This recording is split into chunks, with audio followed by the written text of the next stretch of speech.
defense couldn't get off the field, gave up long drives, big plays. Their offense never found a rhythm.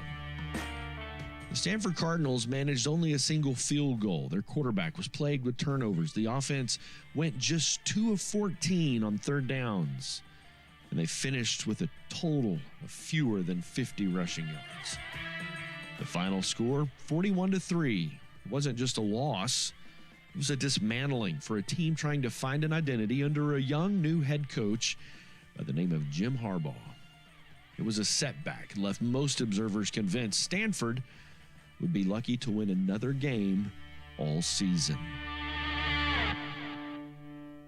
The schedule wasn't about to get any easier. Up next, a road trip to Los Angeles to face the mighty and intimidating USC Trojans.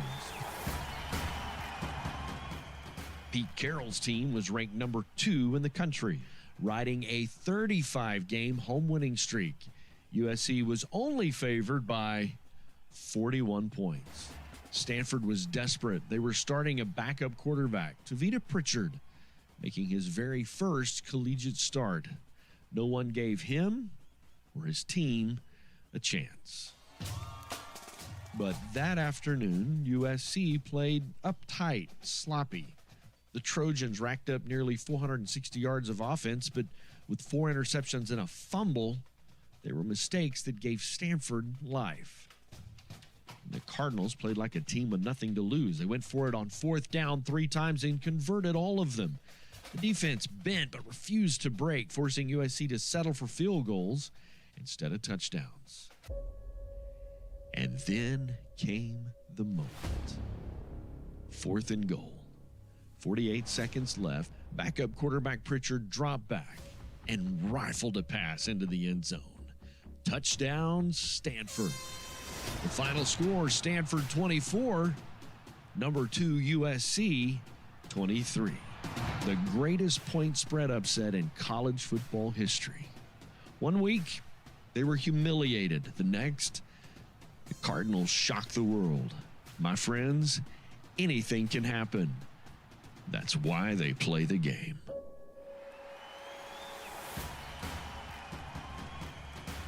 Well, hello, everybody. Welcome to Friday Night Lights. Brent Kellogg, along with the rest of the Mustang broadcast crew. Todd, had some rain here a minute ago, but this is absolutely a beautiful Friday night for high school football, wouldn't you say? Absolutely. It has gotten, it's nice and cool out there. It's nice to be home, isn't it? It's I mean, so nice last to be home. Last week was a little rough. There's a fun part of road games that are kind of fun. You get to go see other stadiums. Sometimes get to stop and eat somewhere fun. But man, what's the old saying? There's no place like home. No place like home. Yeah, absolutely. Lane Brown with us tonight, kind of helping with stats. Lane, what a beautiful Friday night for some football. What? No, go back what you guys said. What an absolute honor to be back home. I mean, yeah, the setting up at road games and the tearing down at road games it's fun. Don't get me wrong, but it is good to be back home. People are so tired of my excuses. Like everything was working, and then all of a sudden our audio didn't work. So I apologize for kind of getting this thing started. Guys, we have got a challenge ahead of us. I believe the number 5th ranked 4A team in the state of Oklahoma makes the road trip to Oologah tonight, and they come ready to play. And we'll talk about the Mustangs starting lineup in a minute, but it's pretty thin. I think we had close to 5-6 guys go out last Friday night, and it makes it kind of hard when some of your veteran guys just aren't with you tonight. Right. Well, but it does open up some opportunities for some young guys to get some playing time, kind of for the coaches to kind of get a feel for where they're at. And so I'm looking forward to that. Yeah, absolutely. And they've schemed. Like Sam said, they have done some stuff this week that just really trying to catch Cushing off guard, and so that's kind of their hope and their goal. So we got a lot of work to do. Going to take a quick time out. When we come back, we will visit with head coach Sam Noble. We'll be back with more of the Advanced Home Tailgate Show right after this.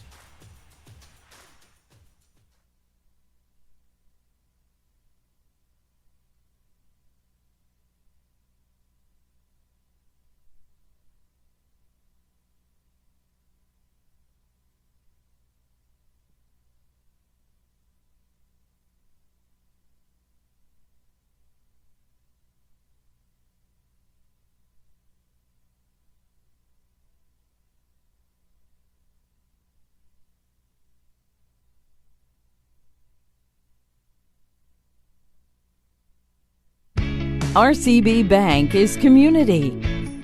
RCB Bank is friendly customer service. RCB Bank is trusted. RCB Bank is here to help. RCB Bank is yesterday, today, and tomorrow. RCB Bank is everywhere you need us to be. We are RCB Bank. Open an account online today to see why our customers always say, RCB Bank, that's my bank. Hey guys, it's me, Isabella Gomez, filling in for Smokey Bear because he's got more to say than just... Only you can prevent wildfires. Like, if you're outside enjoying a barbecue, don't let a hamburger distract you from fire safety. Make sure you aren't dumping your hot coals or ashes onto the ground because that could start a wildfire. So take wildfire prevention seriously and let's save the world one day at a time. Juntos con Smokey Bear, podemos hacerlo. Go to smokeybear.com to learn more about wildfire prevention.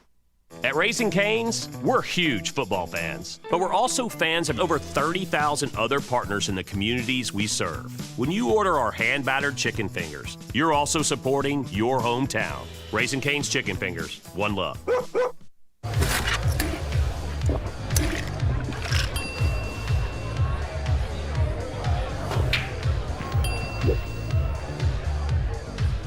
If you need to do something to feel okay to drive, you're not okay to drive. Don't drive buzzed. Put the keys down, Kevin. But I'm gonna drive home. There are several warning signs present that you shouldn't be driving. I guess I have really been looking for love in this dating app. Yep, I'm definitely gonna call a ride home.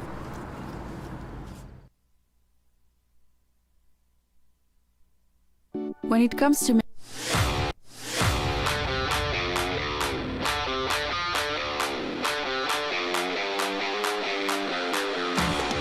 Welcome back to the Advanced Home Tailgate Show. Time for our visit with head coach Sam Noble.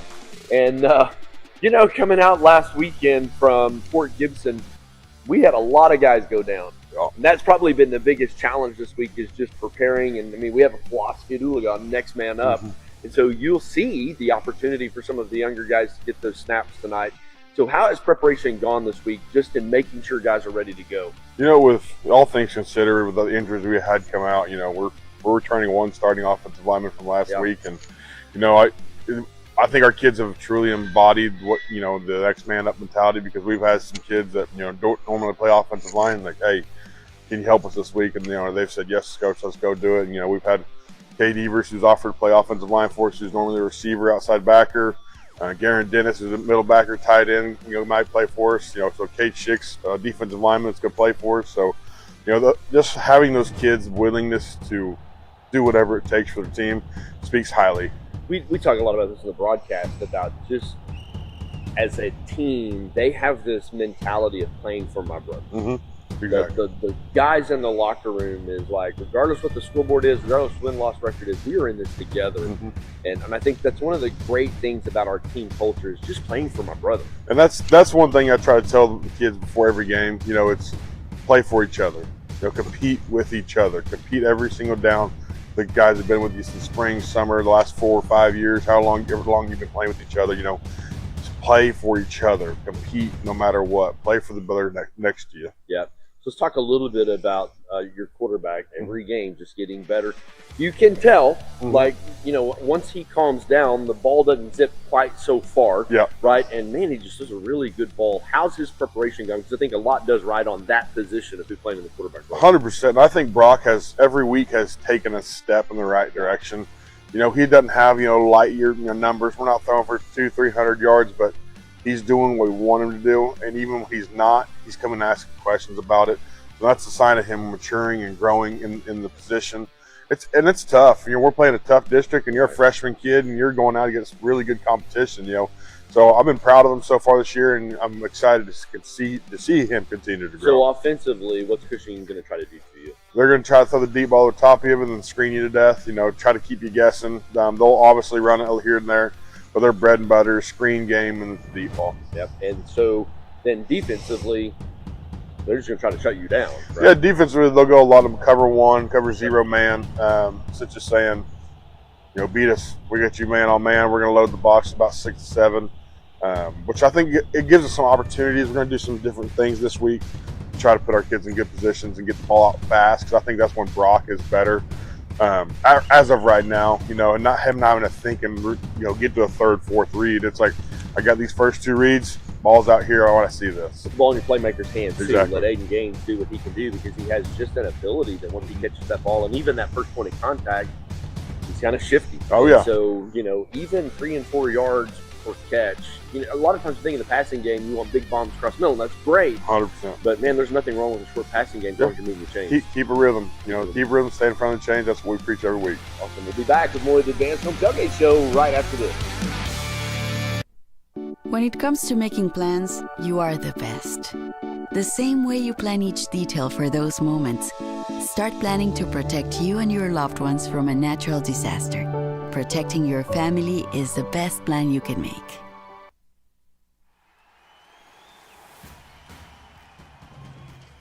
Welcome back to the Advanced Home Tailgate Show. Brent Kellogg along with Todd Brock, Lane Brown, and the rest of the Mustang broadcast crew.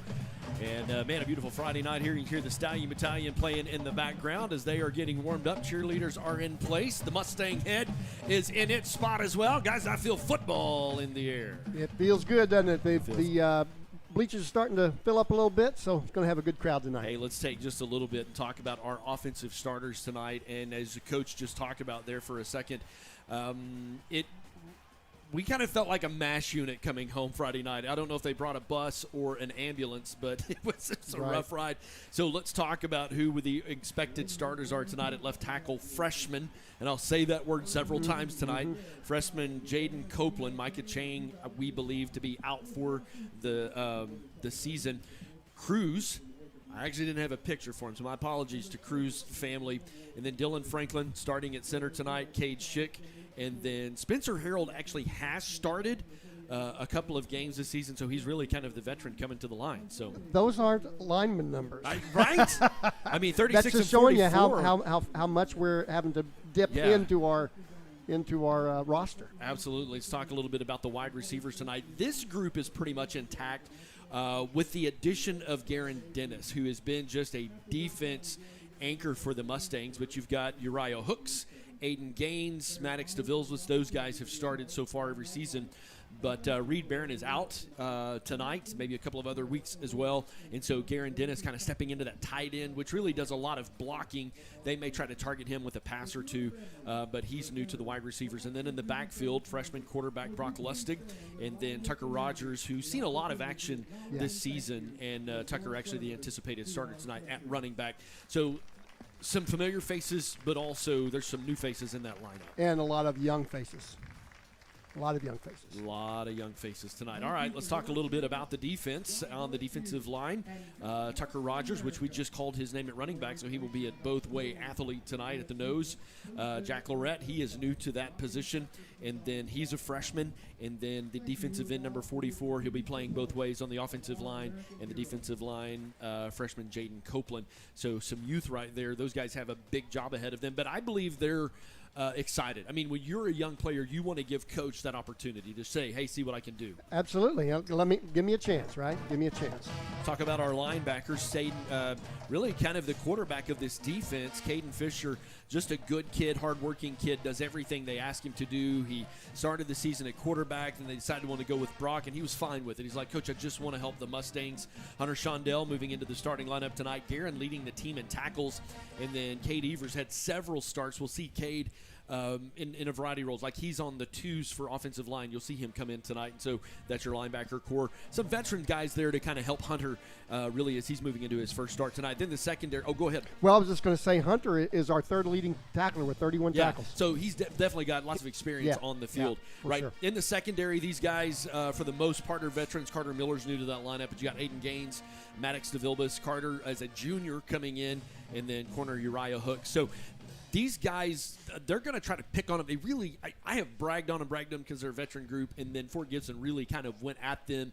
In the third and fourth quarter, you saw that they were tired from running downfield, and so they've got their work kind of cut out for them tonight. But I trust them. I think you can use them and then let your defensive line really that's going to need the support of those linebackers tonight. Exactly. We just can't let anybody get behind us. Yep. When we come back, we're going to take a look at our keys to the game. We're really glad you're joining us tonight. If you would take just a second, hit the share button and share this on your social media platform that you do. We love when folks all across the Fruited Plains can join us. This is This is how he looks. You've already heard his face, but this is how he looks. So we will take a quick break, and when we come back with more of the Advanced Home Tailgate Show right after this. Life doesn't always give you time to change the outcome. Prediabetes does. With early diagnosis, prediabetes can be reversed. Take the 1-minute prediabetes risk test today. Go to doihaveprediabetes.org. Adopting you was the best decision in our life. And I wore long pants. Yeah, which that actually might handle a bit, might come in. Hey, let's take a little bit and talk about the keys to the game.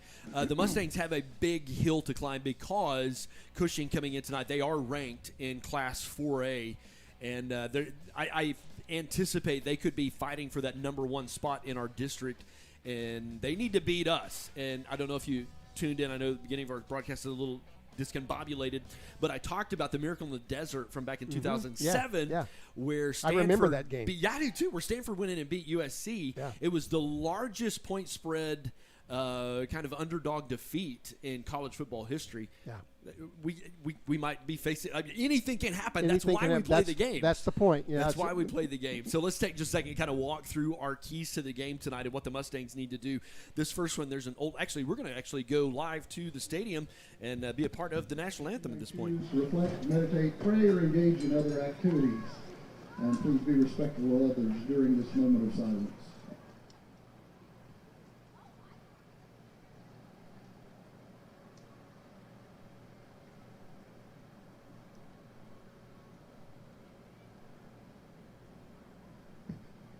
And now, our national anthem performed by the Oologah Mustangs Stallion Battalion Marching Band.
Love the sound of the national anthem under Friday Night Lights.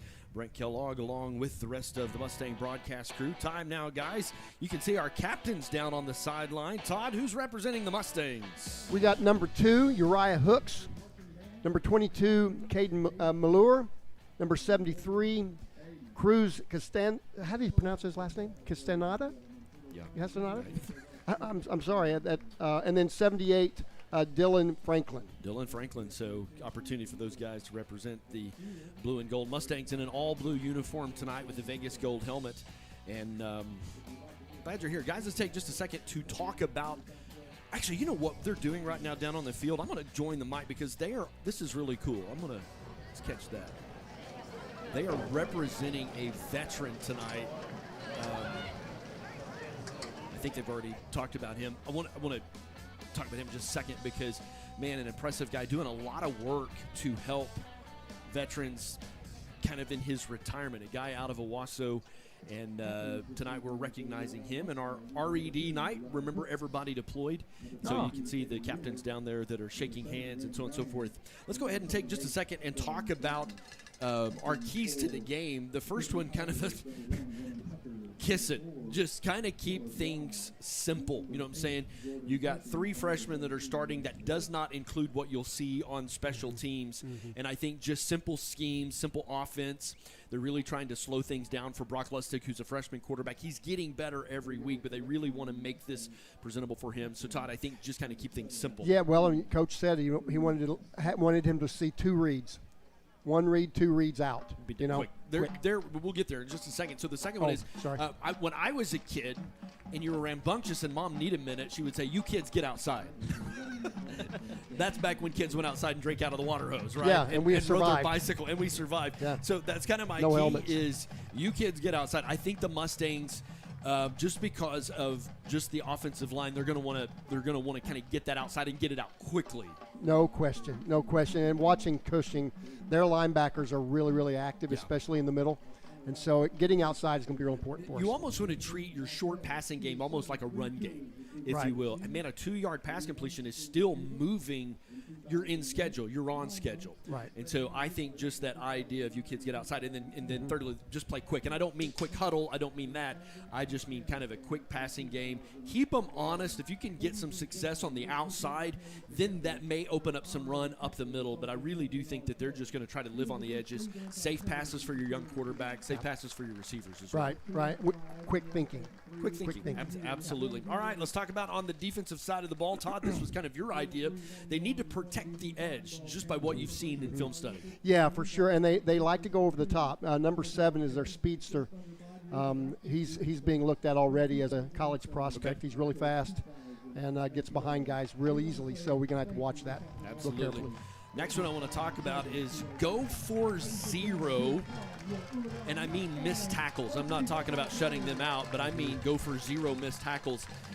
Tonight, you're going to need some things to go your way, and anything can happen. That's why they play the game. But just play solid defense, do your assignment, and just tackle. Wrap up. Even just slow the other guy down so that you can get some help so that he can come along and get you. So that idea of just go for 0. Hey, a shutout would be fantastic. We'll take that all night long. Sure, absolutely. But really 0 missed tackles. Just assignment football. Tackle the guy that you're supposed to tackle. And gang tackling as well. Number 3, I think, is kind of goes without saying, just minimize mistakes on both sides of the boat, both offense and defensive side of the ball. Man, a false start just sets you off. Holding just sets you off on the defensive side. Man, just tackle. Don't grab the horse collar. Don't commit kind of silly penalties. Right. Just really try to maximize the damage that you do toward yourself. Right. Play smart. Play smart. All right, let's talk about who you got. Lane, we'll start with you. Who you got tonight? Yeah, so I was over here talking to Todd. He asked me, actually, I think I'm going to go with Brock Lustig tonight. I think our freshman quarterback has to stay poised, and kind of like you mentioned the Stanford game, like this could be an upset game for us. Yeah, so it was their second straight quarterback that did that. So we have to – Brock's got to be poised, be able to control the offense. He's 62% pass completion on the season. So, just staying poised and running the offense is very important. All right, who you got? I'm going to go with Aiden, talking about the outside. Yeah. If we can get him on the outside, he's really our only playmaker, consistently anyway, with Sam not playing. Right.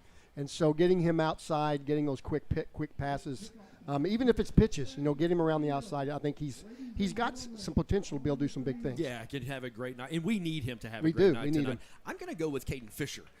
Again, kind of the quarterbacking the defense. If your defense can get off the field, if you can get some stops, I think that's great. Caden sets the tone not only in the locker room, but he also sets the tone for the entire defense. So my who you got is Caden Fisher, and we will take you to the field because, folks, Friday Night Football is underway as the Mustangs will get the ball to start the game, and he will get out to about the 17-yard line.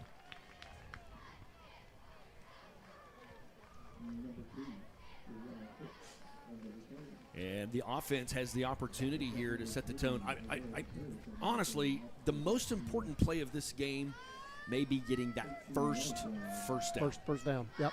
That's usually key. If you can get that first down quick, then it gives you some momentum, gives you some confidence, especially for a young quarterback. First down. Here he is, our freshman quarterback, Brock Lustig. He's got 4 receivers in this set. Tucker Rogers in the backfield, and they're going to hand it off up the middle. Tucker's going to make a guy miss and pick up a couple of yards. That's forward progress. We're going to take that all night long. Absolutely. We got a player down, number 55 for Cushing. Hope he's okay, Max Hoover. He's one of their big defensive linemen. Certainly don't want him to be hurt. Yeah. I didn't see what happened, but a lot of times on the line when you see those kids fall down grab their legs, they got rolled up on or something like that. So hopefully it's nothing serious. I always hate to see kids get hurt. And we certainly had that last week, didn't we? Man, oh, man. Well, on the first play, guys. Yeah. First play of the game. There was a big crowd there. We made a pretty good gap, our offensive line did, for that run, and then there was a big crowd there. So I think I'm going to go with your assumption. He probably got rolled up on. Man, not the way you want to start a night for Cushing. One of your big guys up front. Can we talk just a moment about the red? Isn't that cool? I didn't know what I saw people with red. I hadn't heard that. So what was it again? It's remember everyone deployed. Wow, that's awesome. Yeah, that's awesome. I see a lot of red in the stands. Number 55, he is hobbling his way off the with field. His left leg. Yeah. Hope he's okay. He's just a junior, but he plays both ways. And watching him film, he plays on their defensive line as well, kind of a big run stuffer in the middle. Or I'm sorry, and on offense as well. This is defense. Anthony Marquez was the veteran that we honored moments ago. 3 tours of duty overseas as the Mustangs get ready for their 2nd down and 7 coming up. Cushing's going to run a man on. Brock's just going to kind of keep that around the left side. Chase him out of bounds. I think he's going to lose a couple of yards.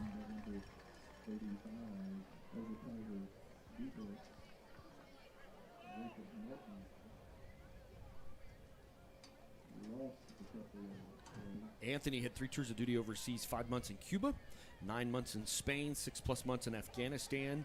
Served with anti-terrorism security teams, was a bomb dog handler for the 1st Battalion, 5th Marines Alpha Company at 1st Platoon, and did 5 years of active duty from 2007-2012. Wow, salute to him. Salute to him. And I mean, if you kind of looked at him on Facebook, and he's done some incredible stuff. Here we go, pass to the left side.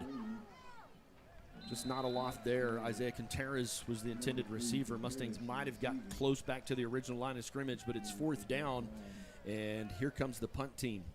Anthony actually created a film now that has over 1.3 million views to help veterans kind of heal from what they've experienced. And man, the incredible great men and women of our armed services, we appreciate their service, both foreign and domestic.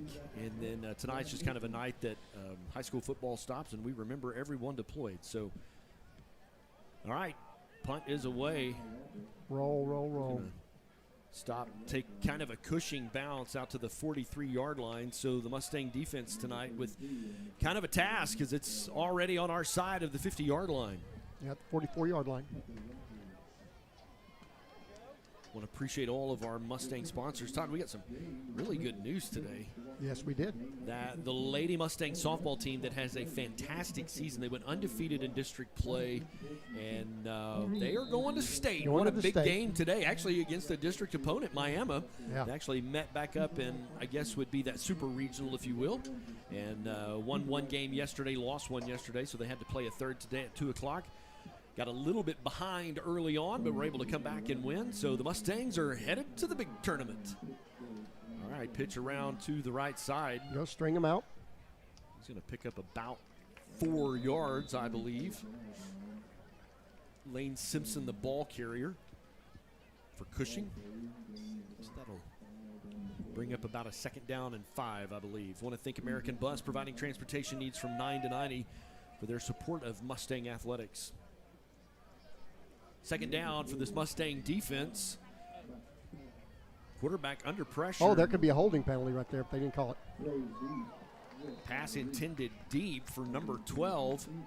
That's Gage Sharp, incomplete. Going to bring up a 3rd down. Tucker had some good pressure in there. It looked like he could have gotten grabbed there, but it was right in front of him, too. Yeah, officials I guess felt like that wasn't enough. So I trust them. All right, big 3rd down for the Mustang defense. You would love to get off of the field in this moment.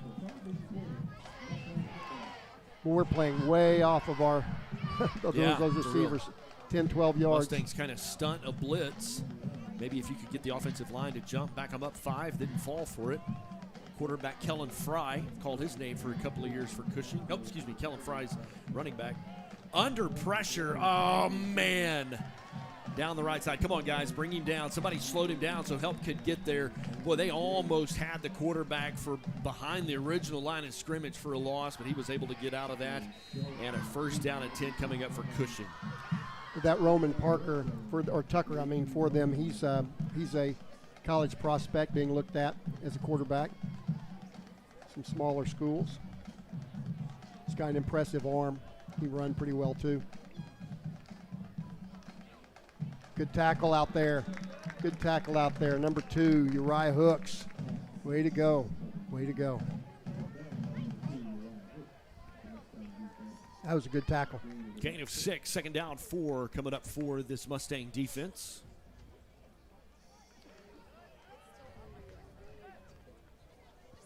Man, put you in a tough spot. Quarterback going to pitch it kind of an option out to the right. Man, I know I see the world through blue, but that corner, or actually I think it was a safety coming across, he had a Cushing guy holding on to his jersey, slowing him down. I'm good.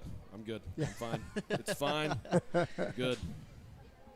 Man, you just want to make sure your guys have the fair opportunity. Right. And so maybe you know this, maybe you don't. Todd Parr, the former OSSAA official, and you guys aren't perfect. Well, we're not perfect, that's for sure. That's why I'm up here. Yeah. No, I miss it. It's a weird being up here and not down there, but I'm really enjoying this. Extra point was good, correct? Yes. All right, Mustang offense had an opportunity to kind of evaluate what their defense was going to do to you. They got off to a good start, but weren't able to get that first down.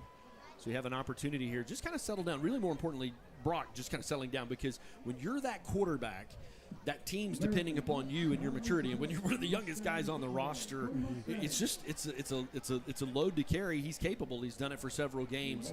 Just hope the Mustang offense here can just kind of get in their rhythm. You want 2-3 yard plays, complete those first downs. Yeah. Keeping it simple, like you said in the keys of the game. We're going to have Coach Cody Robinson, our softball coach. He's going to join us at some point and talk a little bit about their last couple of days of softball. Have a big bond election coming up on Tuesday. Dr. Wilkins will come up and visit with us for a little bit tonight as well. And here's the kick. Be great for the Mustangs to just have a good return, but I think that's going into the end zone, so we'll start 1st and 10 from the 20.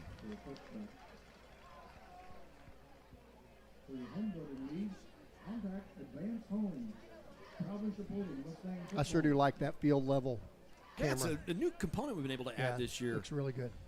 Luke is kind of our sideline guy, and man, looks really great. We're doing our best, folks, to bring you the entirety of the experience. Pretty good crowd on hand tonight for Friday night football.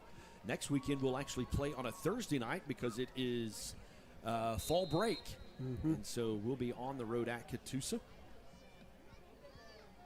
If you can't join us in the stadium, hope you can join us online. All right, Brock's in the flat. Oh.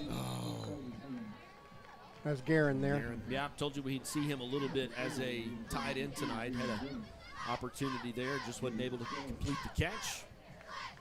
You know, he's really built like an H, isn't he? I mean, where he's kind of about 5'11", 6 foot, and stocky. Yeah, that's really kind of the mold for an H back in high school. Mustang's going with somewhat of a diamond configuration here on the left side. They've got 4 guys bunched up. You can kind of see there to the left side of your screen. Kind of a screen to Maddox. Don't know that it fooled anybody. I think they're going to say a loss of a yard. Go ahead, Lane. I want to get your guys' opinion on something. Do you think that the guy that just blitzed left a little early? It was really close. I mean, from here it looked like he was. It looked like he left super early, but I mean, he could have perfectly timed that. If he did, that was incredible. Yeah. 8:32 left to play in the first period as the Mustangs face a long 3rd down and 11. Kind of forcing a situation you don't want to be in. The Mustangs really don't want to depend on long passes tonight. You don't want Brock to have 3-4 seconds to throw the ball. He's going to roll to his left. There it is. It's a good try. You got your speedster out there. Good opportunity to make a play.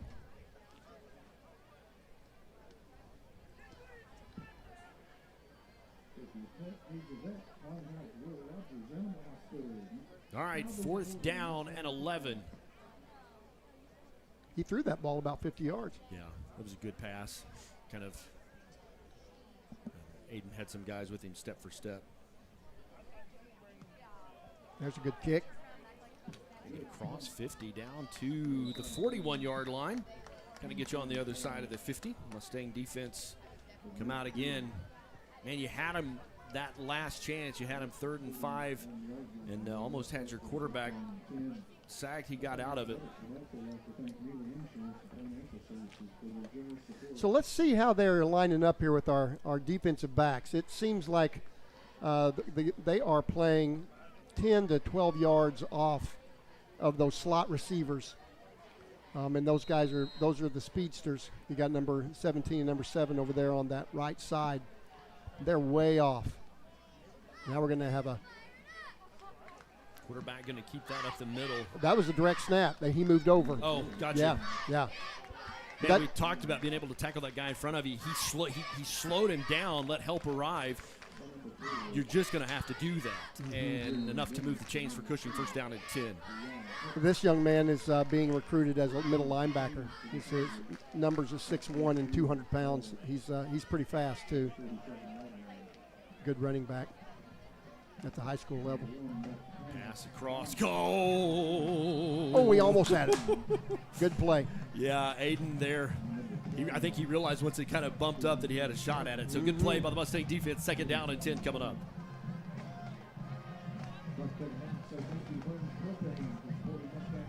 The Stallion Battalion. You can hear them in the background. They will be competing tomorrow basically for their state championship. There's an organization called the Oklahoma Band Association, OBA, and that competition is tomorrow.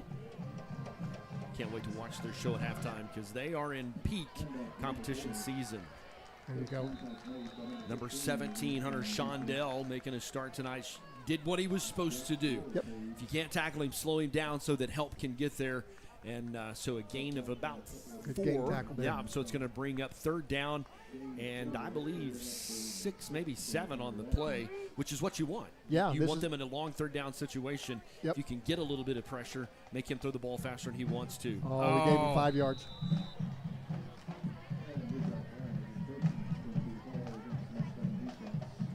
And man, sometimes when you got young guys, that's what happens. That's just what happens. Yeah. We have 1 offensive lineman starting that actually started last Friday night. I know our defense is on the field, but we have several guys. Micah Chang, who's been an anchor for the Mustang offense, just won't be back on the field this season, which is really sad. It is sad. Fun kid, great kid, and just a big loss for the Mustangs. All right, 3rd down, I believe 1 coming up. They're just going to hand it off up the middle.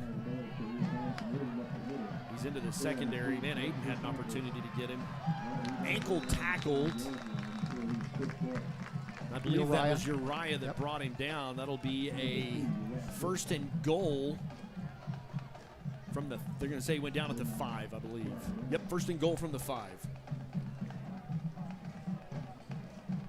So on that play, our linebackers have really got to stay in their spots. They got sucked up just a little too much. And that 2nd level, you get past the 2nd level, there's no one behind them. Again, they've got a big game with Fort Gibson. I don't believe they have played yet. Man, he was hit hard, brought down about the 6. They've got Fort Gibson in 3 weeks. Yeah, so their only loss is to Bristow, and that was week 2, which doesn't impact their district standing whatsoever. That was in that non-district. So they still have Wagner to go, Miami to go, and then the big one, Fort Gibson. Yeah. So kind of the heavy part of their schedule was up front and already playing Grove. Played Perkins Tryon as well. I believe Perkins plays 3A football. I believe they do, yeah. Yep, but just kind of a non-district game for them. They are in for another Cushing Tiger touchdown. Mustang Athletics would like to thank Armstrong Bank for their support. If you've got banking needs, stop at Armstrong Bank.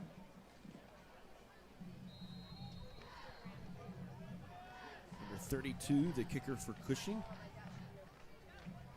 Jaden Link. Oh, excuse me, number 33, my apologies. It's Landon Miller. Ball down on the way. It's up.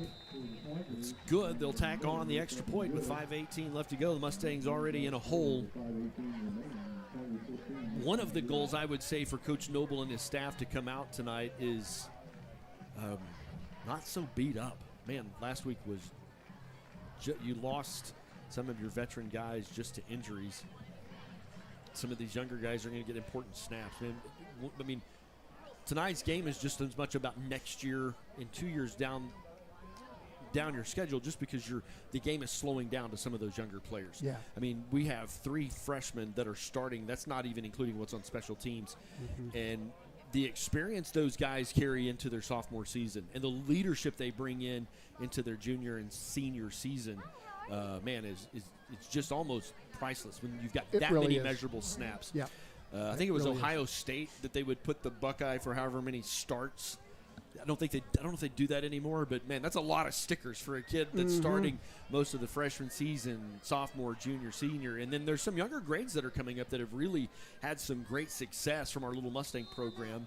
And looking forward to just kind of what's in the pipeline for the Mustangs. We've got some size coming up. Some Yes, of these absolutely. coaches' sons are pretty big boys. And the Mustangs will take it at the 10. Going to do a little trickery. That's Maddox around the left side. He's got a chance to get out to about the 20-yard line. I think they're going to bring him down about the 19. So the Mustangs will take over, first down and 10. I like it. I like it. You're going to have to find some creative ways, and I like it. You know, those kind of plays there just show that coach wants to have a little fun. I think, football is about fun, having a good time out there, and you got to sprinkle in some of those kind of plays that make you smile. He said, man, we know we have to get creative, and certainly we're going to try that there. You saw that on the special teams effort. All right, first down and 10 for the Mustangs. Cushing will shift their defense. High snap. Pass intended for Aiden Gaines on the right side. Incomplete, second down. But again, they're doing what their script. Quick passes to the out. Quick passes to the out. If he could get that down where Aiden has a chance on the ball, you're going to pick up 4 or 5 yards. And so back to the drawing board. Yeah, that's what we have to do. We got to get those quick passes. Will Rogers Animal Hospital, located right off 169 here at home. RCB Bank, personal service, community connection, and trust. RCB Bank.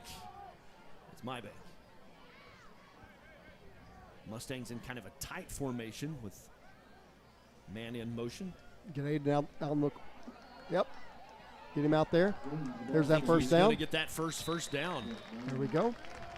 Nice job. That's what we talked about in the pregame, getting on the edges. And I would do that all night. I would send Maddox. I would send Aiden. I would send a receiver all night long in motion just to confuse their defense. Right. Just keeping someone rolling and going just to kind of keep that defense on their heels. And that worked. That's really hard to defend, especially with a kid like Aiden with his athleticism. There we go. We got 5. All right. Well, and what that motion does, too, though, it keeps those middle linebackers, those 3 guys right behind the line, from being aggressive because they've got to be ready to cover that outside. Yep. It's going to bring up a first down and 5 situation for the Mustangs. Here, 2 and 3 yards are money. Yeah, absolutely. Absolutely. Ball spotted down the 36-yard line. Mustangs look sharp in that solid blue pants and shirt jersey uniform. Vegas gold helmet.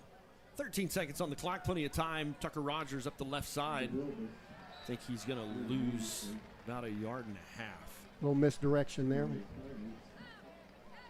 Their defensive line is going to break through and push through, so you're going to have to keep them honest.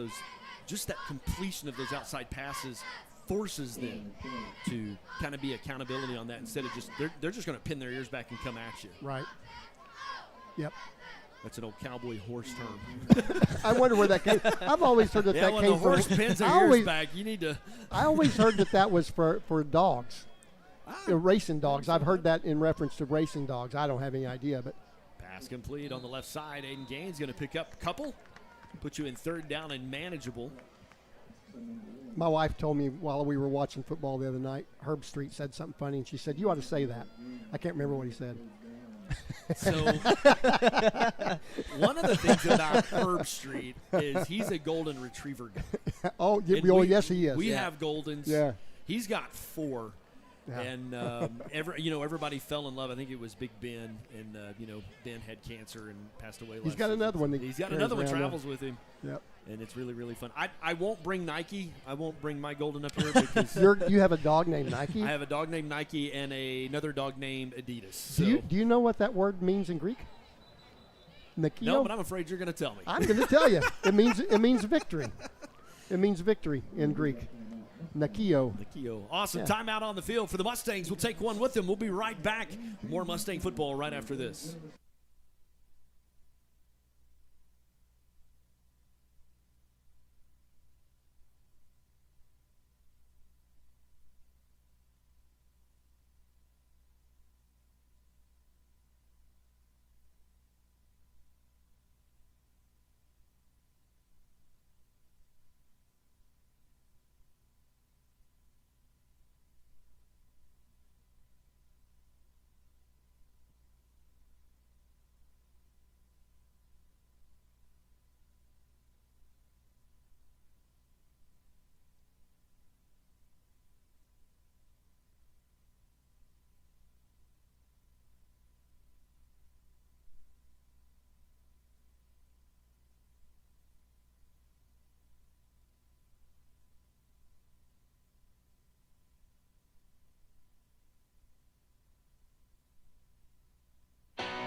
Welcome back with 3:03 left to play in the first period. Mustangs with a little bit of time. Pass complete. Nice catch. Over the middle, number 3, Isaiah Contreras. That'll move the chains. 1st down and 10 for the Mustangs. I don't know if you noticed that just now, but our offensive line, every one of them cut him. So those defensive linemen had to get their hands on their back so they wouldn't, protect their knees, and that opened up the throw. That was great. That's the first time I've seen them do that all year. Yeah, and he had time. That's the thing that I really appreciated is he had time to make that throw. We got Aiden in got the cluster again. But we got Aiden as the quarterback.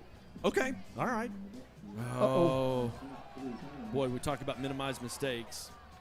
Man. Looks like he might have just taken his eye off the ball. It was a little bit of a high snap. No, but again, we're working. You got me. Sorry, we're working with young guys. Yeah, absolutely. And this is Franklin's first start at center. Lane Oliver's carried a lot of those duties. Should have him back, hopefully by next week. So the kicker for us is next week's game is a day earlier, and so some of these guys that are in certain protocols, they have to have so many days without symptoms. And we lose a day next week. Aiden Gaines on the right side. Okay. Almost back to the original line of scrimmage, which is fantastic. Oh, look at there. We got a 15-yard penalty back here. Roughing the passer. I'm pretty sure. Let's look. Wait for the white hat for his indication.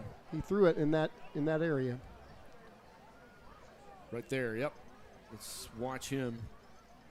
Personal foul. Yep, roughing the passer. That'll be a 1st down for the Mustangs. This guy that's our white hat, he's one of the leaders of the GTOA. Really good dude. Yeah. Great dude. You know some of these guys. Yeah, I know him. I just was able to see his face. I can't see all the other guys down there, but I worked with him a time or two last year. A couple of years ago, we actually had an official shortage. And so they were asking schools if you could do your games on Thursday night just to accommodate. Because a lot of these guys are working Monday nights, Tuesday nights as well. Oh, absolutely. With junior varsity games, with middle school games, and so on and so forth. So it's a rough life as an official. We did 13 varsity games last year. Yeah. Our crew did. So. And then if you play by the rules and do things right, they reward you with a couple of playoff games. Yep. All right, 1st down and 10 coming up for the Mustangs with $1:45 left to play in the first period. 3 receivers in the set. He's got time across the middle, pass intended from Maddox to Villalobos. Yep. But you know what? That was one of those. He had 2 reads, and they were both on the right-hand side. So he did what coach wanted him to do. But he did have time. He could have made that third read possibly. But I think he's following what coach is telling him to do. 2nd down and 10 coming up. But I'm impressed that he's getting time. Yeah. I'm impressed that he's having time to set his feet, make that read, and that will help him calm down just a little bit.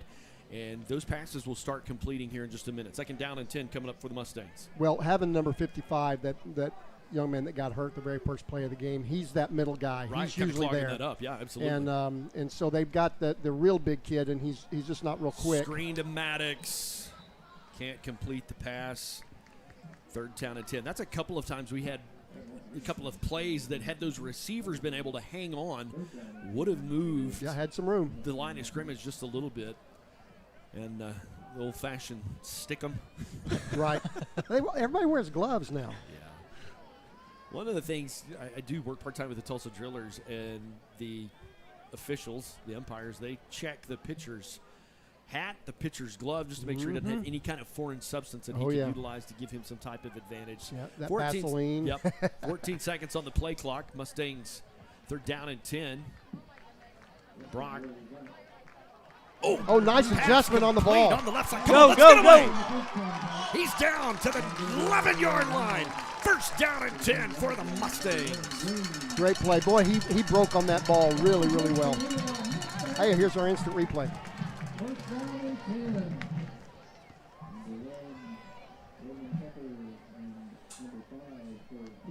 Well, apologize for that.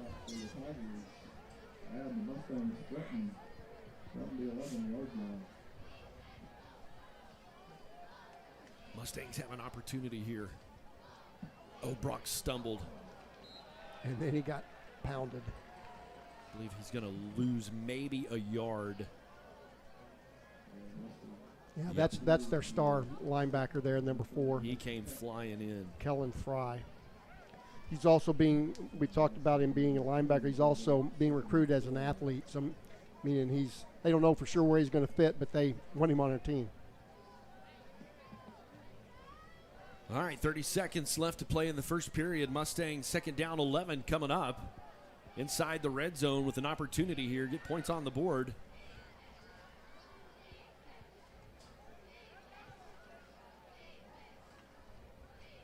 They better get it off. Yep. Pass complete to Aiden on the right side. He's going to get that yard back to the original line of scrimmage. And this will take a break. We're actually just going to join the PA announcer, and because they're making a special presentation by the OSSAA. So we'll let you just enjoy that for just a second. And now, ladies and gentlemen, the OSSAA Friday Night Lights presented by Gateway. At this time, the OSSAA at Oologah High School would like to thank Gateway First Bank for selecting tonight's game as an official Friday Night Lights tour stop. As the official banking and lending partner of the OSSAA, Gateway First Bank has selected a total of 7 tour stops which fall for Oklahoma schools and communities. On the field now is Drew Dixon, our athletic director, and Bruce Schultz and Charlie Pilkington, representatives from your local Gateway First Bank, to present a donation of $1,000 to the Oologah Athletic Department to support the needs of student athletes. Please give a round of applause to our supporters of Gateway First Bank.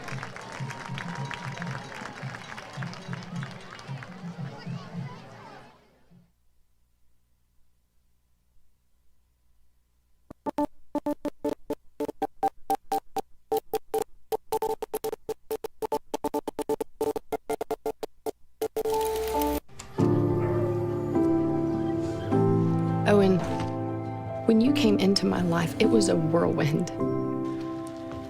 I just can't do it. We didn't know what the future would hold, but we knew you would always be a part of it. Adopting you was the best decision in our life. And I am so proud to call you my son.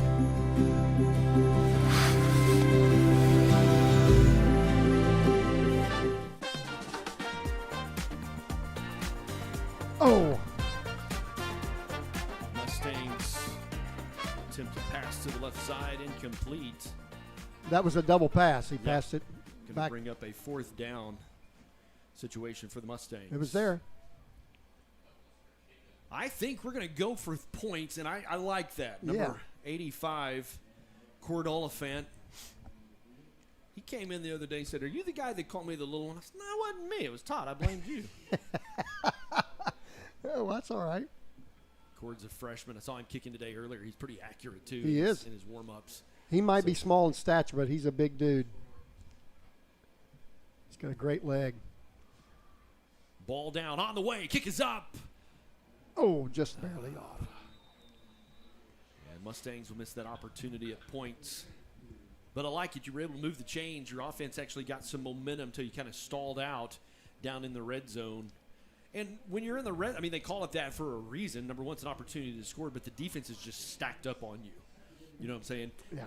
And so guys can cheat up on you a little bit. So Mustang defense back out on the field, got a little work to do. They have so far not been able to slow Cushing much at all.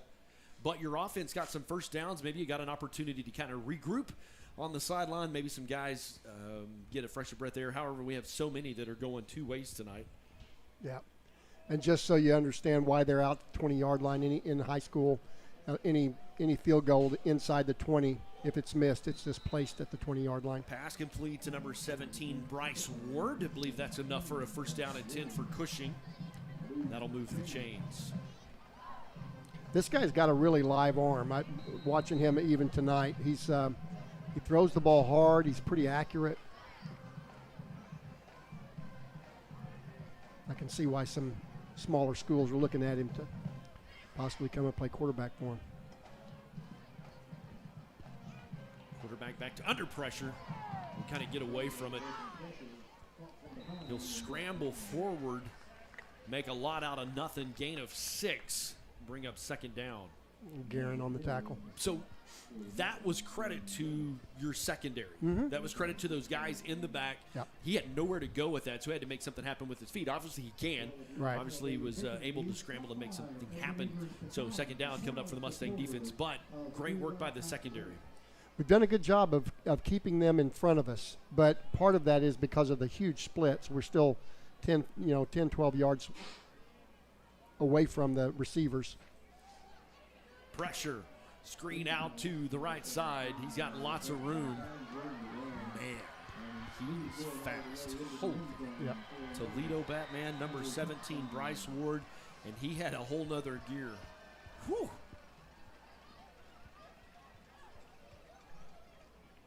I did not run that fast in high school. No, me either. Or ever in my life.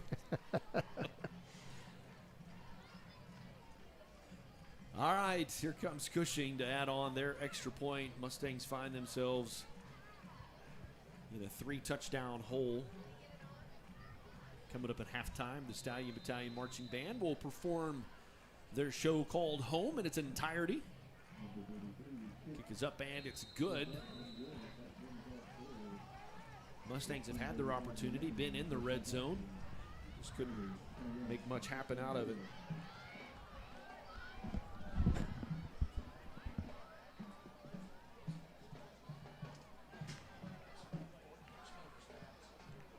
Coming up this Tuesday, if you live in District of Oologah-Talala Public Schools, a big bond issue. I believe one of the largest bond issues of our district history, an opportunity for a $33 million bond issue to really every site on our school will get something. And really excited, actually adding a new gym to that with so many of the little Mustang programs that we have all the way through 1st through 5th grade. Sometimes practice time is hard for them, so this will certainly benefit them, help our middle school as well. And adding a storm safety room. The plan looks amazing. It's fantastic. Yeah, working with an incredible architecture group, Triarch Architecture, one of those guys for a little more than a decade. And I appreciate Dr. Wilkins and his leadership, as well as the entire school board. Get the opportunity to work with those guys. And just really excited about the future. We got our Mustang softballs going to state next week. Yes. And our volleyball team had a great season. They were so close. They were so close. So close. We were following that on Wednesday night. I think it was Wednesday night. Was it Wednesday night they played? No. And when was that? Thursday night. I believe. Oh, was it Thursday or Tuesday? No, it was in the morning. It was Tuesday because we were in staff meeting. We were following along with it. Mustangs will have to let that one come out to the 20, as Todd would tell you. It's an automatic rule when Yep. it goes into the end zone. Yep. Touches the line, it goes to the 20.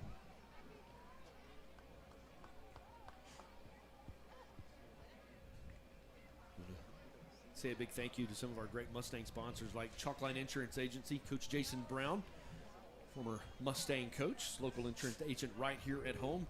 Edward Jones Investment with our very own Kent Jensen, voice of Mustang football in the stadium. He's helping you discover what truly matters.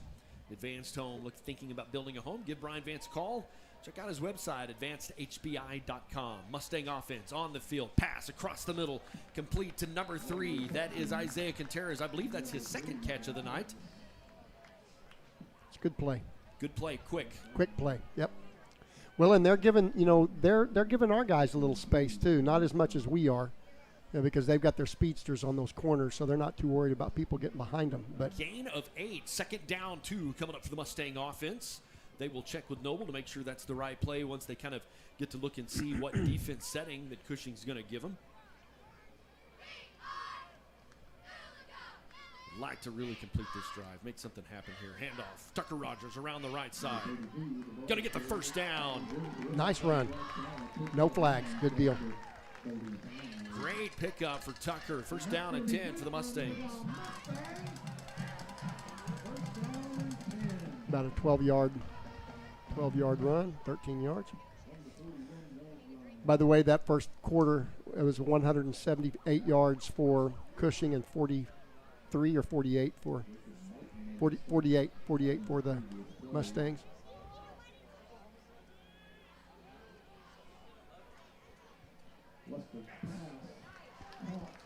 Nice catch. He's zipping that ball in there. That's good. That's showing that he's getting confidence. You know, we've got a real treat coming up, you know. I mean, this kid, getting to watch him for the next there was a good replay. Absolutely. Gain of 9, gain of 8, second down and 2 coming up for the Mustangs. And getting to watch this young man over the next 3 years is going to be really fun. They'll check with the sideline. Want to keep this drive alive so far. Been able to move the ball, pretty productive. Still have plenty of time on the clock. Yeah. Well, no, I say there's 5 seconds on the play clock, so they got to roll. They actually may.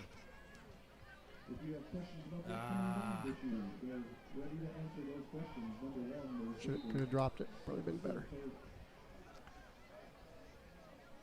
Man, we talked about minimizing mistakes. That's a big one. You were third down and 2. Mm-hmm.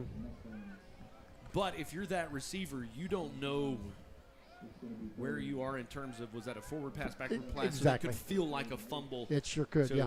I think he probably made his best decision was just to fall on that and live to play another down. Yep. Mustangs trail by 21 with 8:30 left to play till half.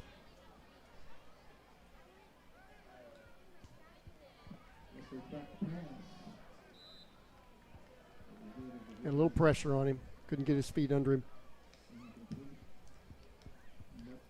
Man, moments where they're moving the ball, things are looking good, and then just a little mistake kind of sets behind the chains. Mustangs are going to really struggle with big plays.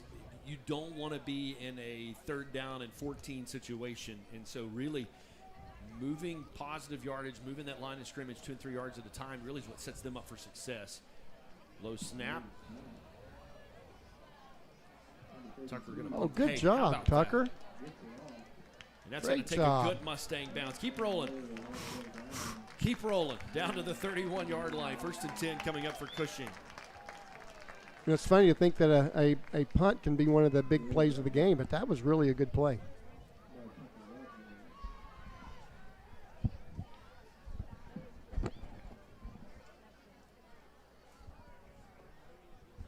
Mustang defense tonight want to kind of get things course corrected.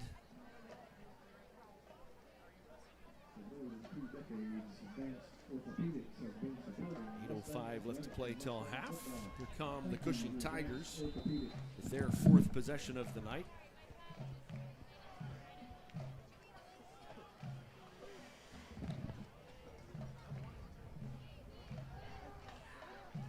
All right, for one of those long deep. shots.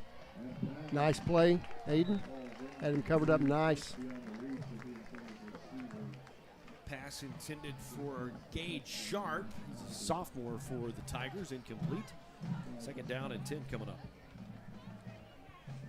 Burns Propane, providing propane to their greater Oologah area for over 20 years and been a longtime sponsor of Mustang Athletics, as well as Edwin Evers Pecans. You can taste the difference. Appreciate their support of Mustang Athletics. 12 seconds on the play clock. Cushing's going to need to decide what they're going to do. 2 backs in the backfield, 3 receivers in the set. Mustangs kind of show a blitz. Quick screen out to the right side. There he is. That's their speed guy. Oh, Maddox. good job, Maddox. The Vilbus. Good job. How showing a little, about that, showing man? a little speed Just of his no own. quit in that. Yep, showing a little speed of his own. It makes you wonder if that guy thought, I got this. Yeah, may have shifted Maybe down just a touch. May have thought, hey, I got this. And Maddox said, oh, not so fast, in the words of Lee Corso. Yes. We are having some issues with our play clock. It's glitching. It was a while ago. It went from 11 to 6. Oh. Lane is working on it. He's aware of it. He's in the other room trying to fix that. But that could be why they're giving us a little bit of grace on those ends because nice play. Into the end zone, number 12. Gage Sharp called his name earlier. That's another Tiger touchdown. Joining us in the press box in the Mustang broadcast booth. I don't know that she'll reach. I'll be honest with you. Yep, I don't know that she'll reach. But Nicole Sparks, kind of a familiar face on the sideline because she's one of our official photographers of Mustang Athletics. Nicole, welcome to the booth. Thank you. Thanks for having me. I was hoping you being up here that like maybe good luck charm. Yeah, like maybe you would be the good luck thing. Maybe. You've actually got a Mustang that may be playing a little bit later. I maybe, yeah. Xander's down there. Well, you work a lot with the quarterback club, and I invited you up just to talk about all of the great things that the Oologah Quarterback Club, and of course that's a legacy program. They've done great things for a long time, and some awesome folks that make this night kind of happen, but also make that team and make sure the coaches have what they need. Yeah, we are it's our mission to take care of every athlete in the program on and off the field. We make sure our players are well fed, properly equipped, and supported every step of the way. We've got a breakfast crew of dads. Yes. Every once in a while I'll sneak up, like, give them the pathetic look. Any pancakes for me? And they're like, no. Yeah. No, they do. They are so generous. And I think those guys probably have a little more fun than the players do. Oh, I think they do. I think you're right. We have some awesome churches that step in and feed our boys and cheerleaders and trainers Fridays before home games. Our quarterback club, we do so much. We send our trainers to special clinics, to help them out. We send our coaches. We've got O-line, D-line camps for our kids. We do 7-on-7. We do fundraisers for families. What are some of the bigger fundraisers you guys do through the course of the year? So we have a burger stand. Okay. Go down and get you a burger and a chicken sandwich basket. Our program, football program. Correct. The media guide program. Yeah, absolutely. You mean you sell ads for that? And, great way for businesses, communities, families that want to sponsor either their band kit or cheerleader or whatever. It's a great opportunity. All that money goes back into help feeding the athletes, giving those guys what they need, the coaches what they need. Oh, yeah, and they can eat. They can eat. Well, you talk about football players, right? Oh, yeah. Teenage boys. Pre-game meals, post-game meals, Snickers, halftime. We keep them hydrated, too. We spend a small fortune on hydration packs after practice. Right. That's before important. and after Player games. safety is a really big deal. I know mostly it's parents that are involved in the quarterback club that help do that and making sure they have the nutrition and hydration they need in those moments. And, man, I greatly appreciate just the generosity of time and effort and energy that you guys – and there's a lot of people to thank on that list. Yeah. We've got a pretty good group of parents that have stepped up and help us out, and we're always looking for volunteers. I mean, There's so many ways to get involved and make a difference, whether it's helping with meals, assisting at the burger stand, supporting fundraising efforts, showing up for the team. Every bit of help matters. I mean, there's countless opportunities within our program to pour into these young athletes, and we'd love to have anyone that would like to come join us. Absolutely. Dwight, I believe, is he president or is he? Yes, okay. Dwight's our president. Micah Cluck is our secretary.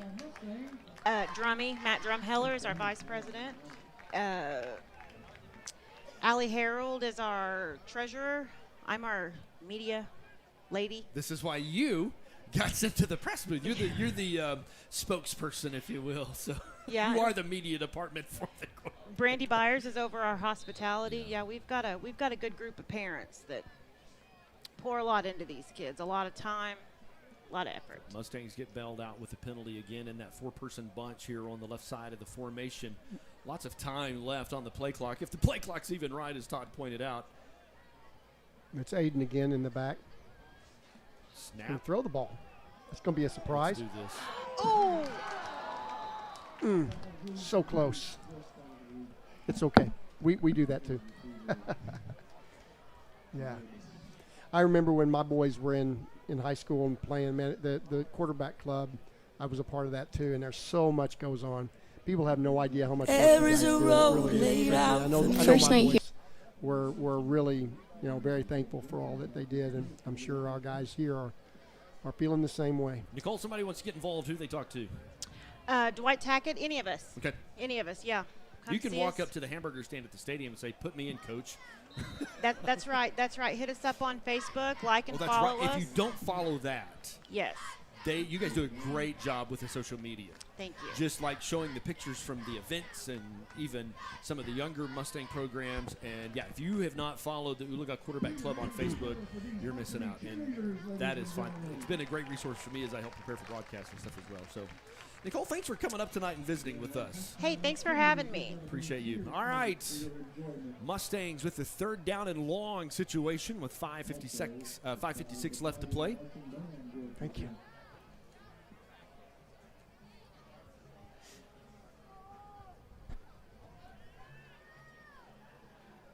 Quarterback's just going to keep it. Might have an opportunity here. Nice scramble. Pick up about 6. Not enough for the first down. Be curious to see what Coach Noble does with 5:45 left to play. I think they may just go for it. I don't see I think they're just going to go for it. 4th down and 4 is what the scoreboard says.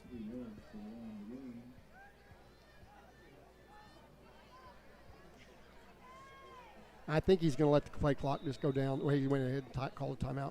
Timeout on the field. We'll take one as well. Be back with more Mustang football right after this. There is a road laid out for me. First night here, but Amy seems cool. Leading down to the river. I am blind, but I need not see. What do you think? I know this road is there for me. If I'm really free, take me down to the river and walk. There is a road laid out for me.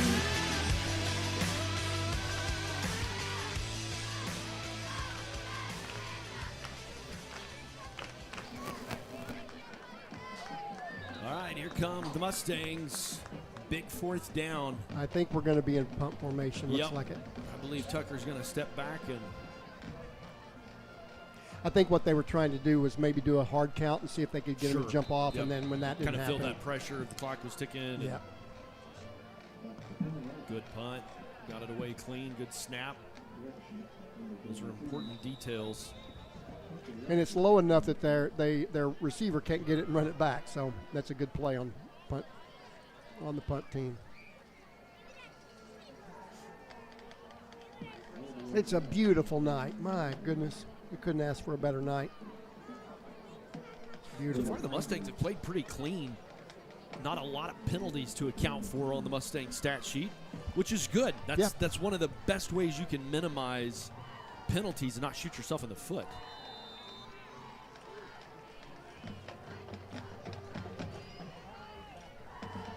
down and 10 for Cushing. It's been a long time since they were that far back in the field. A good tackle there by Garen Dennis.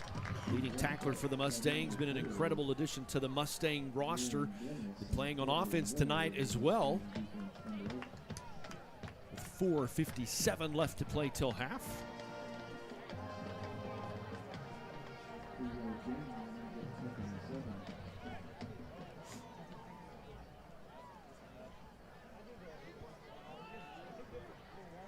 Four receivers in the set for Cushing. Mustangs double move. Everything they got.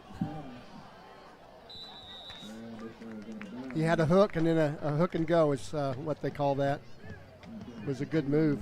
But our, who was that back there with him, number 3? I think that was Contreras, yeah. Man, he kind of pulled him down. Isaiah a little bit slow to get up. Oh, he sure is.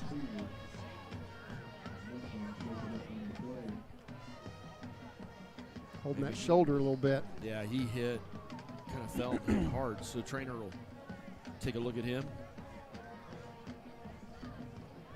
Well, you know, that happens a lot when you jump up in the air and then you land on those shoulders. Those shoulder pads roll up on you. Real easy to get that shoulder messed up a bit. Ball Get is it. on the ground. Nice job. How about that? That will set them back. Loss of about 10 on the play. So that'll bring up 4th down. Will Cushing punt? Yeah, Mustangs gonna have an opportunity to return a punt. Aiden Gaines will be back to be the receive man deep, and then Uriah Hooks kind of be that mid guy, just in case it's a muff punt. So kudos to the Mustang defense. How about that? Yeah, good job. Had a good tackle. Good coverage. High snap. Good punt. Gonna go to bounce. Aiden with an opportunity to return it. Does so. Good starting position. About the 47-yard line, so good starting position for the Mustangs. Mustang has been productive against this Cushing defense. It's when the mistakes kind of bite us that we kind of get out of our pace and out of our schedule that it kind of hurts us, but they have had their flashes of moments.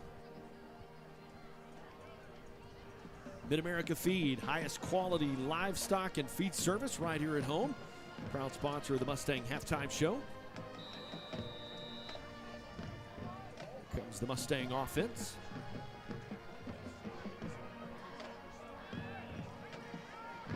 Gonna move Aiden in motion. Hand off to...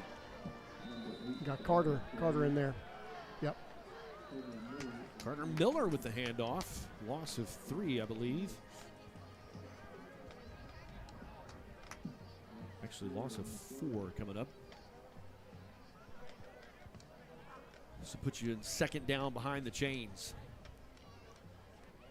Now you saw that they got some pressure up the middle. Number 60 is in instead of number 76 or 79. That real big kid for Cushing. He doesn't move much, but boy, you can't move him. And so, but the number 60 a little quicker, got a little more movement to him. Mustangs with 4 receivers in the set. Just kind of a quick catch out.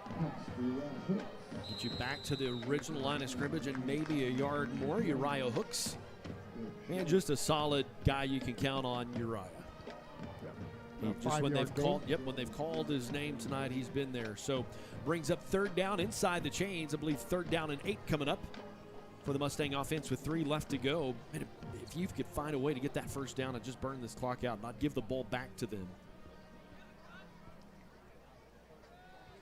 Not sure why the clock is stopped. He went out of bounds, I believe. Oh, did he? Okay. Yep, Okay, I'm sorry. I think. I didn't see that.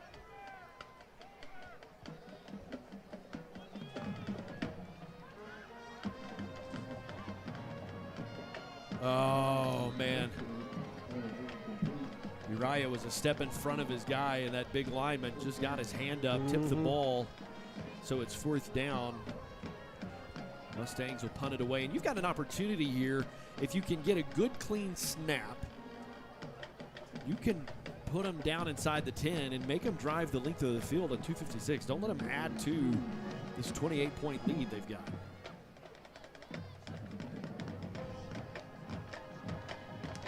Good exchange, good snap, good punt. He will fair catch that 27-yard line. So the Mustang defense back out on the field. Cushing has had the ball 4 times, put it in the end. Nope, excuse me. They've had the ball 5 times, put it in the end zone 4 of those 5. Mustangs on the road next Thursday night. It is fall break, so it will be Thursday night football. Curious what the over and under is on how many times I say Friday Night Lights next Thursday night. That is just notoriously one of my bad habits. Yeah, I think I'd bet the over. Screen out to the right side. He will try to hurdle a player. And that's exactly what Coach said was their kind of mode of what they do.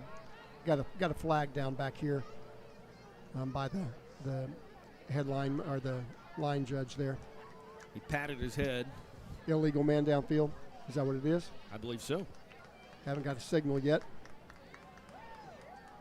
Oh, did he give the signal? I didn't see him. Okay, yeah. I missed that signal. Sorry about that.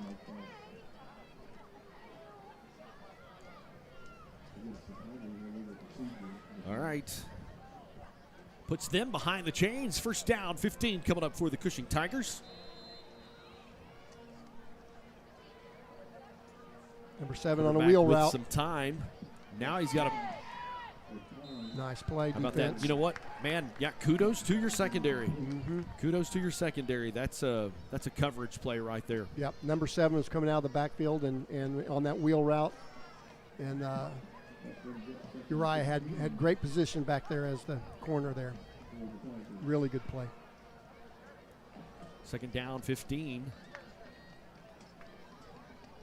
Those are sometimes hard to catch because the guy's coming from across the field, you know, behind the line of scrimmage, and he's easy to lose, and they didn't do it that time. It's great.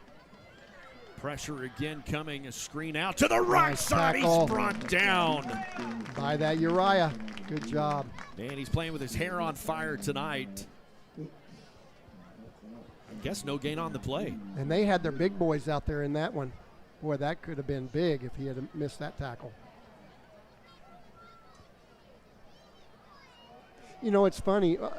We're down 28-0, but I feel like our defense has been playing well. You know what? I was going to say the last couple of possessions when Cushing's had to drive some distance. Yeah. The defense has had a chance. Mustang showing blitz. He's got a little bit of time. Now he's under pressure. Brought down. How about that? Loss of a yard by the Mustang defense, and they hold. Here we go.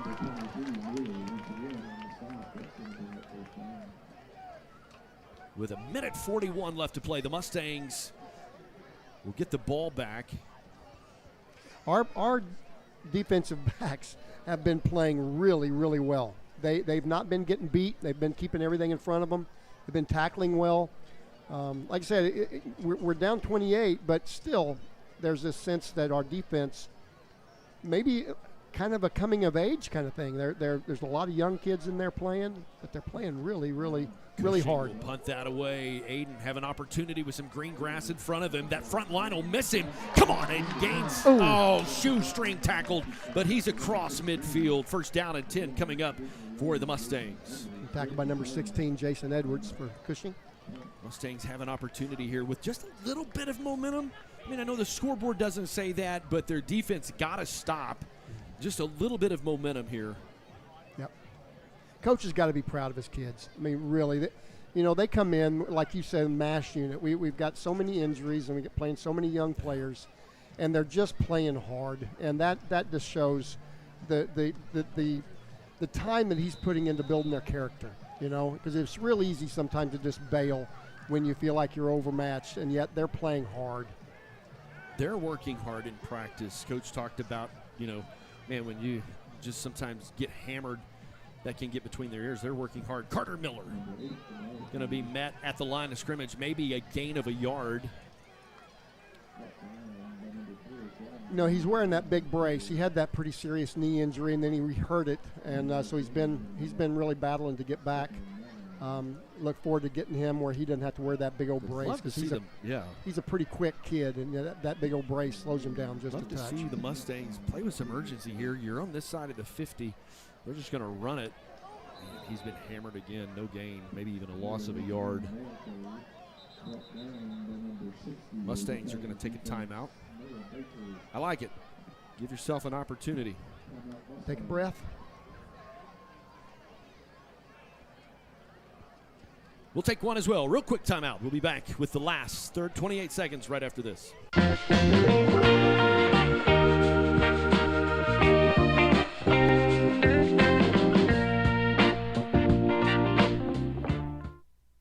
When it comes to making plans, you are the best. The same way you plan each detail for those moments, start planning to protect you and your loved ones from a natural disaster. Protecting your family is the best plan you can make.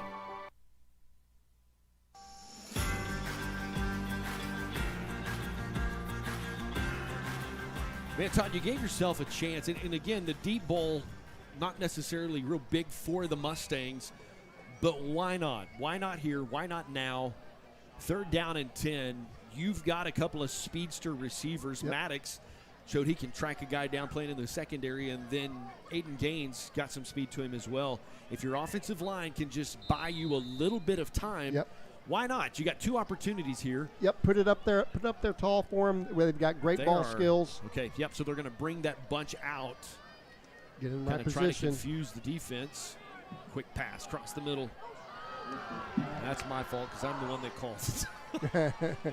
You didn't call that play. No, I was trying to say throw the ball, get something. You hear the whistles way back, stepped out of bounds. About the 36-yard line, 16 seconds left to play. I love it. I love the fact you're playing aggressive. I love the fact that there was still time on the clock. You were taking a shot down the field. And, man, kudos to Coach Noble and those guys for trying. Young freshman quarterback, that will happen. That play will help you at some point. And I love it. I love the aggressiveness of that. That's really the first mistake he's made all game. He's playing a great game. He should have his head held high for sure. Yes, absolutely. I'm anxious to see the stats because he's thrown the ball a ton tonight. All right, Mustangs are kind of in a prevent defense. Cushing going to try to throw it. He'll get knocked out of bounds with 9.6 left to play. They've got a kicker that I think could possibly be in range. That may be what they're... Yeah, I saw him in warm-ups. Yeah, he was kicking the ball well. He was booting it. Yeah. They got a timeout here up at Cushing, I believe.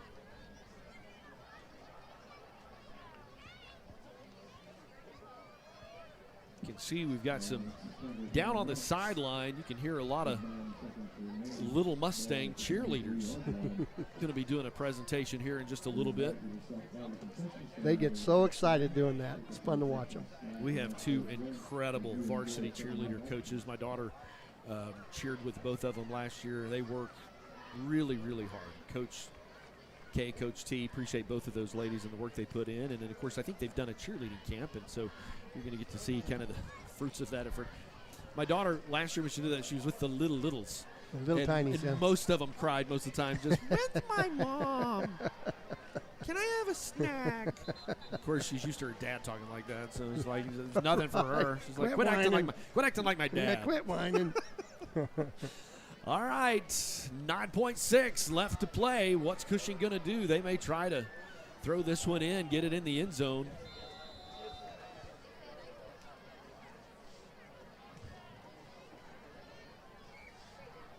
Kind of check to the sideline. The play clocks are kind of decommissioned.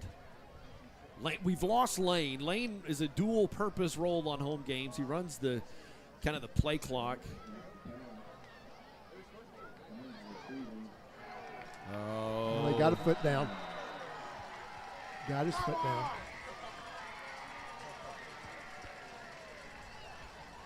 Man, oh, man.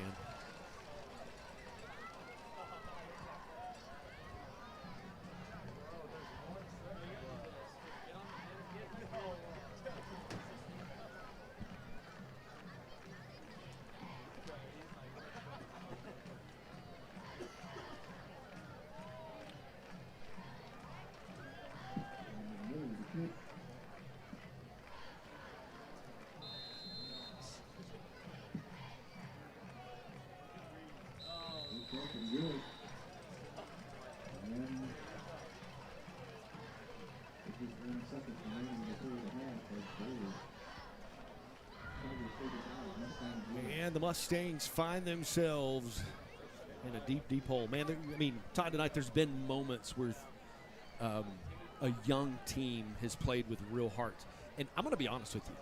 Looking at the sideline, look at the coaches. These guys, they have not quit. Heads are up, patting each other on the shoulder. We got this. You know what I'm saying? Yep. That's just kind of the hole you're in. Last season, this season, they've already got a district win. There's some more opportunities on this schedule. Playoffs are still in picture for the Mustangs. They're going to have to beat a Wagner team that honestly is not the Wagner teams of the last few years. Right.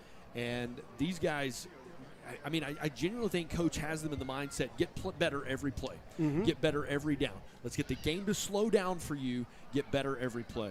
Exactly right. And again, I'm just so impressed with our coaches. They are men of character, and you can tell that in how our kids are responding. It's just a really, really good thing to see. Because football, on the high school level is really more about building those men than, sometimes what's on the field. It's a big part of the game. They have got that. Oh, he's going to let him play it. They have got one of those kickers that puts it in the end zone. And Todd, that's such a valuable tool.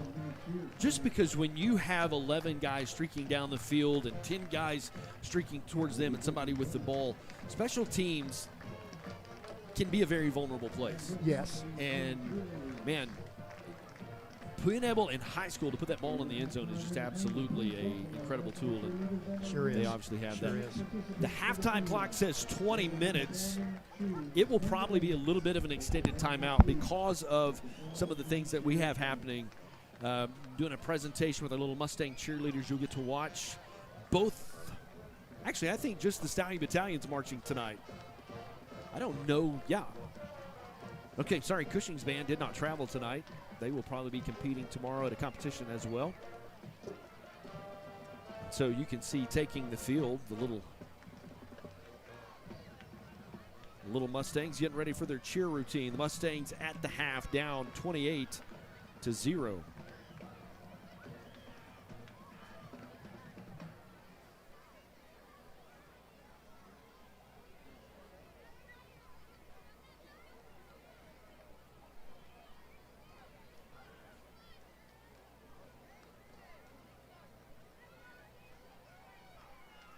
Get the littles situated down on the field. While we're waiting on that, we'll take a quick timeout. We'll be back real quick right after this. There's so many rewards in life. You coming into our home was one of the greatest rewards we could have ever had. It took 20 years, and I got my third child, who was 17 at the time. It's so cool to watch the adult that you've become, and you really have done as much for us as you think we've done for you.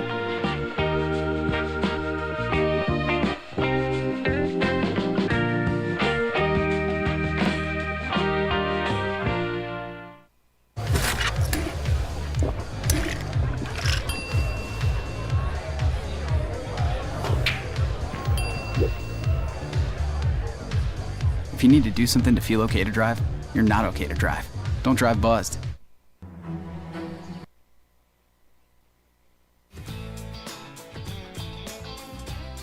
Welcome back to the Mustang Halftime Show, brought to you by Mid-America Feed. We'll let you enjoy the halftime performance by the little Mustang cheerleaders.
those many cheerleaders. They did a great job. And thanks to all the help from the varsity cheerleaders as well.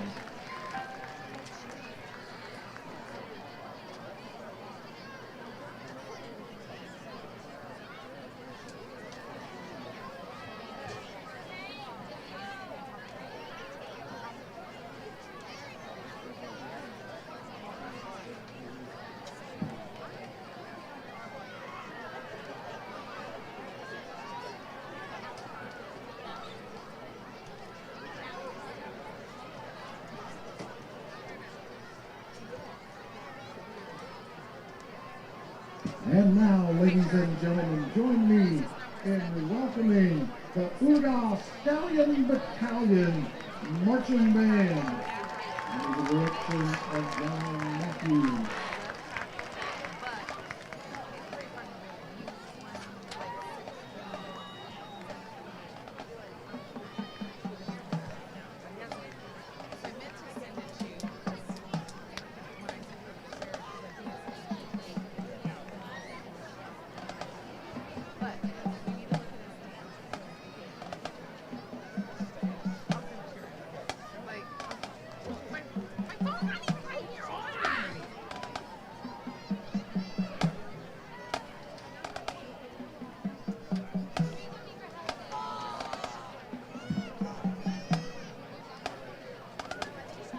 The Oologah-Stallion Battalion Marching Band is going to be presenting Home Is, a powerful, emotional journey through music, poetry, and movement. The show explores the evolution of the idea of home, from warmth and comfort to loss, chaos, healing, and reunion.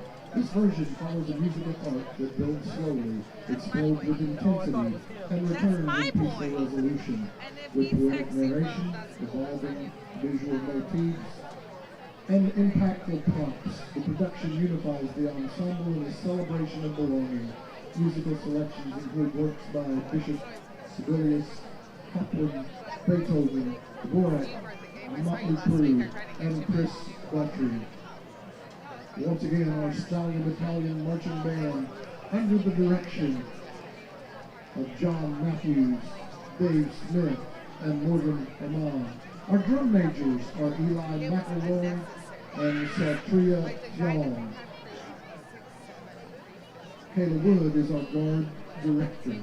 Ladies and gentlemen, put your hands together for the Oologah-Stallion Battalion Marching Band.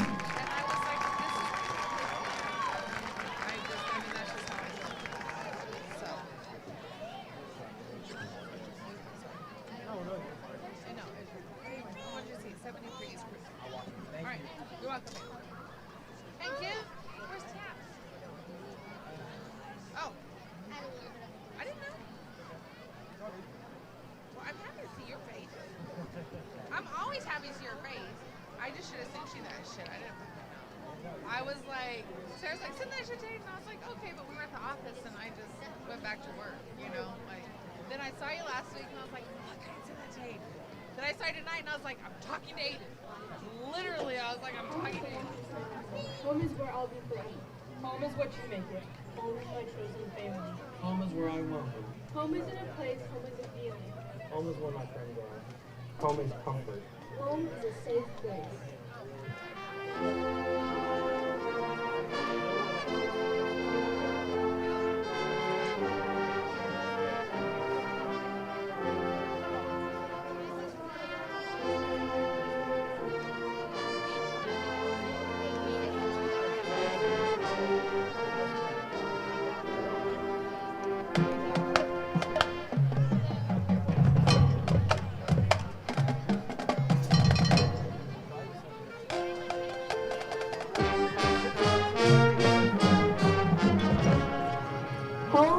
Echo of a lullaby once.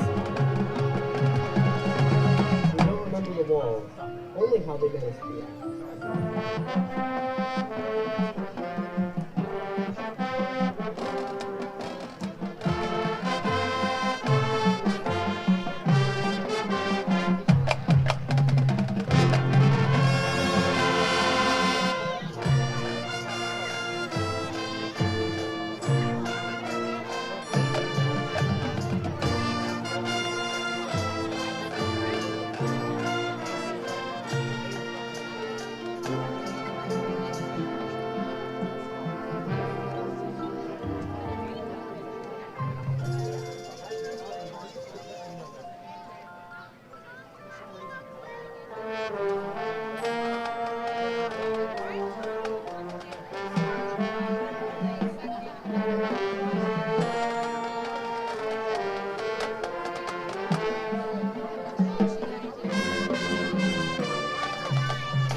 Home isn't just a place. It's the final note of a life well played.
That is the Stallion Battalion Marching Band. Best of luck to that crew.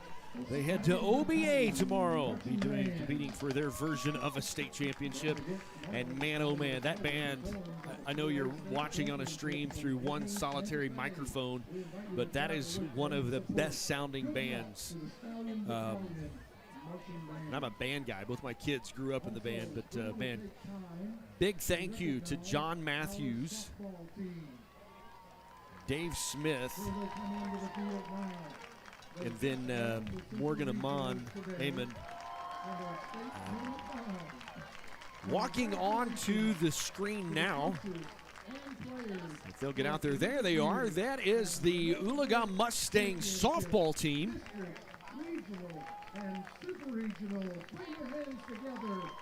That just punched their ticket today to head to the state championship.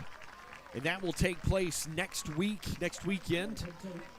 We will face off with Elk City. I believe we are ranked 5th in the state. Elk City was ranked 4th. So we will face off with them, and we have played them. It was a really close game. Elk City came out on top. But, man, what an incredible crew of young ladies. Cody Robinson, of course, had him on the show a couple of weeks ago. Just an incredible young coach. His second year here as a Mustang coach in the system. And certainly appreciate them, cheering for them as they head off to state. Of course, Oologah, one of those legacy programs when it comes to softball. Going to take a timeout. We come back, we'll have more Mustang football right after this. A water faucet with clean water, a reliable car on a busy day, a faithful dog, and reliable insurance. They're there when you need them. Coach Jason Brown and Chalkline Insurance is your local insurance agent. After 20 years in coaching, Jason is using that work ethic to take care of you and your family. Chalkline Insurance is locally owned by a name you know and backed by an agency with more than 30 years of experience. If you own it, we can insure it. For all your commercial, home, rental, auto, and recreational insurance needs, give Coach Brown a call at 918-789-3848. Chalkline Insurance, your local insurance agent in Oologah, where character creates connection. It takes less than 1 minute to find out if you may have prediabetes. You can do it here. But you probably won't. You're busy. Kids, work, show coming back in 48 seconds. So let's do this now. Hold up one finger if you're a man, women, 0. 3 more fingers if you're over 60, 2 over 50, 1 over 40. If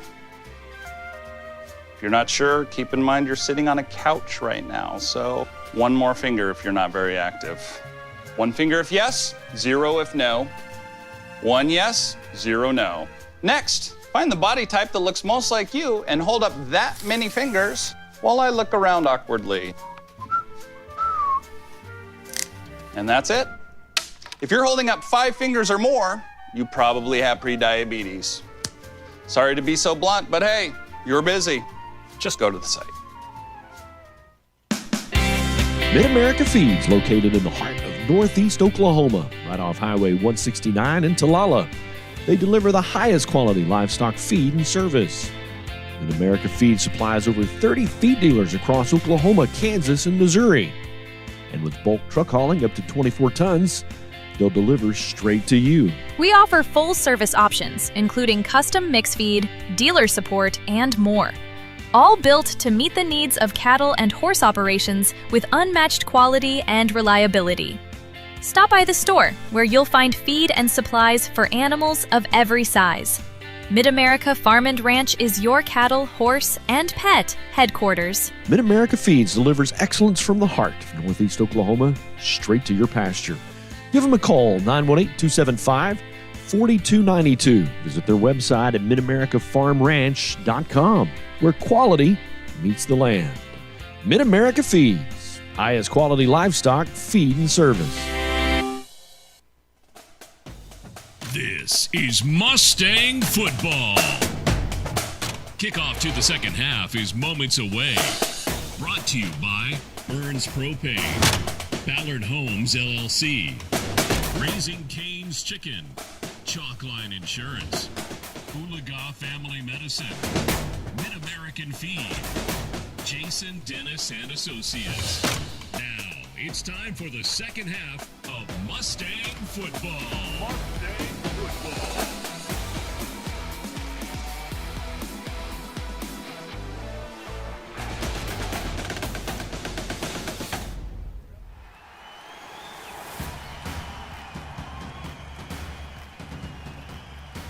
What an incredible halftime show. Special thanks to Mid-America Feed for being our halftime show sponsor here in the 2025 season. Okay, Todd, you've got the stat sheet. I've got the stat sheet. Yeah, and it's a little lopsided. 78 total yards for Oologah, 254 for Cushing. The passing was what I was excited about. Was he's 9 of 18 for 83 yards. That's not very many yards, but 9 completions. Yeah, so he's a 50% completion rate, and some of those aren't his fault. Right. You know what I'm saying? Right. And We had so a few that's drop the balls. one thing on the quarterback is the receiver's got to catch it. And so there are a couple of times where the ball and the receiver got hit. It was happening or what have you. But every game, I just feel him getting a little more comfortable. He is. Yep. And a little more comfortable. And he is going to be a good little quarterback if he will stay with it and work hard. We're glad you're with us on the Mid-America Feed halftime show. And, man, that band that marched, the Mustangs, and all the best of luck to them tomorrow as they head off to OBA. They have worked so hard. They put a lot of work into this because they have a late night practice where they go and work on that. The props this year are fantastic. Yeah, they did a really great job. John, Dave, and Amanda have worked really, really hard on this. And so I know they've got some other competitions. OSSAA will do a regional competition that they'll get to go and be a part of. And so the Mustang family, they are here on Friday nights cheering on the football, and the football guys cheer them on. One-act play punched their ticket this week. I believe they get to go compete at state. You just saw our our softball team that will be playing Elk City in the state tournament. Really appreciate Cody Robinson. He's going to join us here in just a little bit and talk about that. Coming up Tuesday, if you live here in district, it is a really big bond issue for Oologah Mustangs. Hey, let's pull up some of those pictures and just kind of walk through some of the things that are on this. One of the things I'm excited about is that safety room, kind of a storage safety room on the middle school. Getting a baseball softball complex. We've had a lot of questions about that. We didn't know that we're going to be able to do that until kind of our consultants came back and said, hey, the valuation of the district has gone up. And so there was an extra $1 million and some change in there, which allowed us to put together, it's kind of a new thing. It's a new technology. They're doing a combined baseball and softball diamond. Okay. And it's turf. And I can't tell you in the spring how many baseball games we have to reschedule. There have literally been weeks with that district deadline coming. We were playing every night, doubleheaders, getting in because when it rains. And our baseball field, especially in the right field, just kind of becomes an extension of Oologah Lake. Right, when you get a significant rain. Yeah. And so being able to make that a turf field is huge, something we've wanted to do around here for a long time, just finding the resources to do that. But we're going to leave the existing softball fields, but they modify the turf in such a way you can make a few changes in the offseason that softball will now play in that complex. Okay. They bring in, I say it's a temporary fence, but it doesn't really look temporary. Right. You know what I'm saying? Because half the school year, it's not like they're putting some construction tape out there. Right. And a couple of orange. It's a fence that is secure and safe. It's a 6-foot fence, so you don't have that danger of a player. You know, because sometimes travel ball or whatever, they modify that. It's not that scenario in any way, shape, form, or fashion. It's a good, solid 6-foot fence. Really excited about that. The high school getting a great upgrade. I graduated in '93. There's parts of that high school that look just like it did in '93. The flooring, I think, is staying the same, which is so vintage. I love the flooring in Oologah High School, but really excited about that. And then just on the front, you can see there on the front of the 169 frontage, adding some new pieces to kind of update the facilities, but it's also staying with that theme that has been Oologah iconic, kind of that W roofing stuff that comes out a little bit. Yeah. And so just really, really excited. As you look down on the field here in just a moment, the Mustangs will kick this one away as we get started in the second half. Cushing will be back to receive. Want to appreciate all of our Mustang Athletic sponsors for their great support of Mustang Athletics. Like All Smiles Dental, quality and affordable dental care right here at home. Mustangs start this half in a 35-point deficit. Ball was kicked out of bounds, so that gives Cushing a little bit of an advantage on field position as they begin the second half. Yep, brings them out to the 30-yard line. Or the 35, I'm sorry. Yeah, 35. Man, we've got a great crew working with us this year, and I know we're week 6, and I've been blessed in the time that I've done this. Mostly I've had 2 crews, and these guys have been fast learners and really willing to do whatever's asked. Like Charlie works with us on home games when we travel. He works for the team, videoing them for us. He may be on a camera. He may be on the score bug, managing that. Handoff up the middle for Cushing. We're going to gain 9. Grayson Atkins punches all the buttons, makes all the cool things happen. I'm sorry, go ahead. Nope, Maxon Pendleton, a senior, going to lose him, but you need to come watch some of these guys play basketball. Most of them come off the basketball team. Most of you guys come off the basketball team, yeah, and so pretty soon they'll be already practicing, but they will be. Basketball season's just around the corner. Boy, it'll be here before we know it. Jackson Sego, one of our camera guys. I got him for a couple of years. He's a freshman, right? He's a freshman? All right, so next year Sego's going to be the veteran on the team. There you go. And I've absolutely had a blast working with these guys. Hard work. Always have a great attitude, even when I'm when machines are overheating and sound's not working. They're just honestly entertaining themselves, having a good time. Mustangs getting some pressure in. Back to pass. Intended for, I believe, number 17. We've called his name a couple of times tonight for Cushing. That's Bryce Ward. Incomplete. Brings up a second down. Good coverage by the Mustang secondary. Yep, Carter out there with him, step for step. I was talking to one of the admin guys from the Cushing Tigers, and he was talking about number 4. He is an all-state wrestler. Oh, Callan Fry. Yeah, Callan Fry. Yeah, and absolutely. so that's one of the, college coaches love those wrestlers because they're just called tough. His number. He's off. There he is.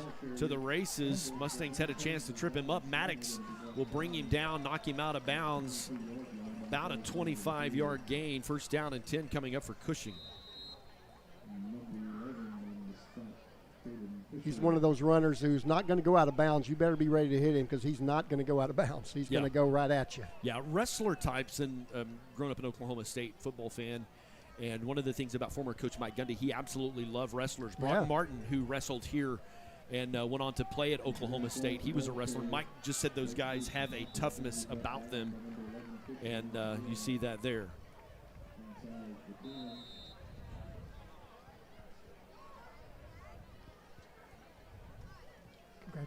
Congratulations to Coach Cody Robinson as he joins us tonight. Dude, fist bump that out. Let's go. Awesome. Had it punched your ticket to state. For sure. We're super excited. I can imagine. Because here's the kicker. I mean, you got some great seniors on this team, but it's a young team. For sure. Yeah, we're still very young. What do we have? We have a sophomore in the circle, sophomore behind the plate, sophomore at second, all junior outfield, and we have a freshman at shortstop.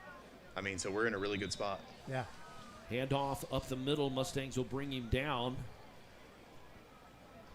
Brings up second down and goal from about the 2. So let's talk about the last 2 days and just how that has gone. You played 2 yesterday. Yes, correct. We lost the first one, which was disappointment. We went into the 8th inning, lost 2-0. Who'd you play in that game? Miami. Okay, play Miami. Yep, lost 2-0 to them in the 8th inning. Turned around and beat them 6-0. So we put a good little butt whooping on them.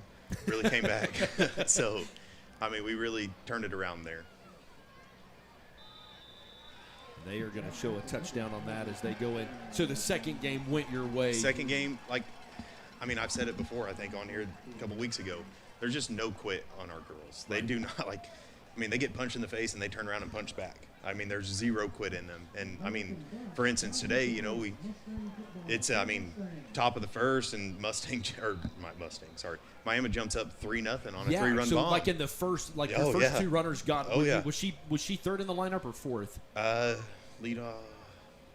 So you got 5. 2-1. Okay, so she got 2 on, 2 outs, and the girl had 2 strikes on her. Oh, yeah.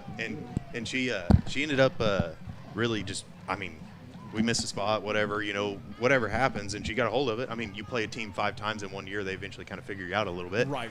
And so, she got a hold of it and got the girls up, and like you could just see it in their face. They are not losing. Like, I mean, you could look at them and know it. And to watch them come back and score just one run in that bottom half, that's huge. Oh, it's a victory, right? Yep. Like, I mean, we always talk about, we're in a boxing match. They threw the first punch, we got to punch back every single time.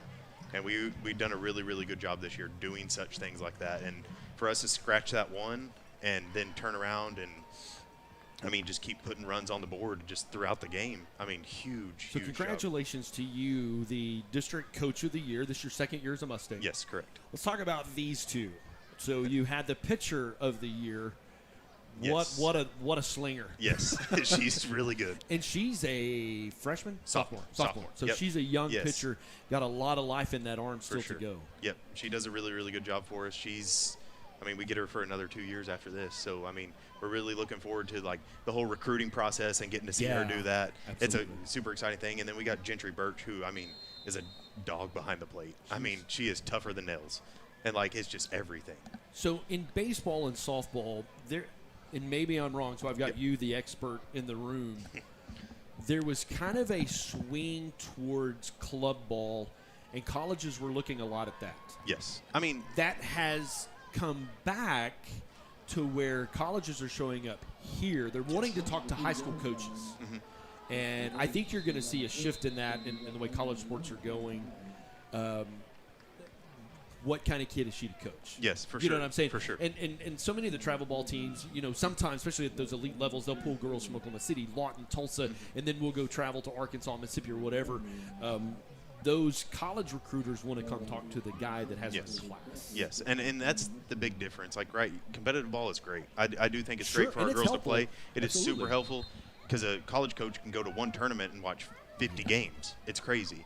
But now college coaches are starting to come to us and seeing, like, what does this girl do on a team that doesn't have great athletes behind her? Right. Or hey, we got a really good shortstop, let's say, and they're recruiting the shortstop. What does she do in the lineup when she's the only one that can produce, or whatever it is? Yep. And it's great to see that. Pitch and catch to Maddox to Villadis, down to the Go 40, Maddox. down to the 20, the 10, Stampede, touchdown Mustangs with 6 on the board. Man, that was beautiful. That was good. That was good. 78 yards, I believe. The best play of the night.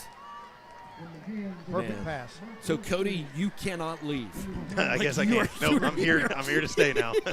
You are the lucky charm. Should have had you up all night. Man, we had some other athletes get obviously some recognition. We'll catch the extra point here, and then we'll kind of pull this graphic back up in just a second, and you can kind of just tell us about them and their accomplishments. High snap, ball down. It's on the way. It's up, and it is good. So the Mustangs will put 7 on the board. All right, Coach, just you can kind of see that. Walk us through those girls and kind of the recognition. We have Cameron Crenshaw. She's the Newcomer of the Year award. Fantastic freshman. She's got some big upside that we are very looking forward to for having her for 3 more years. Does a really good job. She plays outfield for a competitive team, and we have to throw her at shortstop. Sure. And she does a fantastic job there. Well, she's also your leadoff hitter. Yeah, as a freshman, sets the table, man. I think she's batting .415 or something like that. Okay. She's having a great year. And then you got our 2 seniors, Brooklyn and Presley, that won first base and third base. And this week, like these last 3 games, they have been massive. Like, I'm talking, watching them play has been the most fun I've ever seen playing softball. I've watched that kid, Presley. And of course, Mom's an employee here. Yeah. And number one, a sweet kid. Very good kid. And I've just watched her for a long time because she was starting several years ago. Yep. Now she's a senior. Yep. She walked on senior night and just brings great heart. That's one of the things about this team.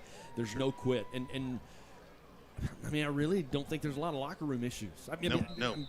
Not to go raw on the air, but I'm just saying they play together. It's crazy that, like, they like each other. Yeah. You know what I mean? And when like, you get everybody. there in high school sports. Yes. Man, you've accomplished something. And Cody, I think that's a huge testament to you and your assistant coach who's new to the Mustang family this year. Skylar McCord. She's doing a great job for us. I coached with her at Harrow when I was there, and I knew what we were getting when she got here. And so bringing her in and having that female in the dugout has changed our entire dugout. It has changed everything about it, and it's been super, super awesome.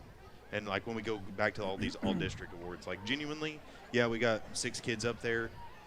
all 9 are deserving. Absolutely. I mean, I could have went to that district meeting, and it's like those things are crazy anyways. But like all of our kids should have been on there. Yeah. No doubt, they're all district players in my heart. You know what I mean? Like they're all staters in my heart, and I really do. Like we've had great year, and their numbers might not show it what they do, but boy, they do some great things. Like Macy, she gets an honorable mention there in the outfield. She hasn't had very many outfield opportunities out there, but. Hand off up the right side, big gain for the Cushing. The good news about this is you can keep talking because they can watch at home. Oh, okay, yeah, my bad. That's the good news. But yeah, we like with her, she's just a big asset. Like if she gets a base hit, everybody in the world's gonna know because she plays with a lot of heart and passion. And then we got like our second baseman, Emery. Yeah, who knows what she's gonna do at the plate? She's a fantastic bunter, fantastic. But when it comes to like actually, playing defense, best defender that you can ask at second base, covering the bunts, covering missed balls, or covering on second. I mean, everything. She does a fantastic job at second base. And like even Riley Leonard, she's in the DP spot. This weekend, she had a fantastic weekend. Like, I mean, probably the best I've ever seen her play. And it, like, coming up with a big hit, big double, or whatever it was in that big situation, and it was unbelievable. Coming up with an RBI to get us to 6-3 instead of 5-3 or whatever, and it was huge, massive. Landon Parker, the ball carrier for Cushing. So let's talk about what next week looks like for you guys, when you play, who you play, and have you seen the entire bracket yet? I know the 1 through 8, and that was, top 8 in the super regional thing. They all made it to the state. Okay. So right now, I think, based off of kind of like my calculation, I never know truly. I think we're playing Thursday against Elk City, I believe. Okay. And Elk City came to our tournament. They beat us 4-1. But we also made 4 errors that game and gave up 4 unearned runs. Yeah, it wasn't one of those that, oh my goodness, you're so much. And that tournament was early in season too. For sure. I feel like our girls probably peaked good because one of the things you don't want to do as a team is peak too soon. No, and we have not. Beginning of the season was rough. I'll be honest. Like it was rough, and now, like right now, we're hot. We're staying hot. Our bats are hot. We're finally swinging the ball, giving our pitcher some runs, which is huge for us. That's huge to help a pitcher. It's massive. Games are in Oklahoma City, correct? Yes, they are at the Hall of Fame Stadium, or I guess Devon Park now. Devon Park, I guess. And this year, 4A's on the main field.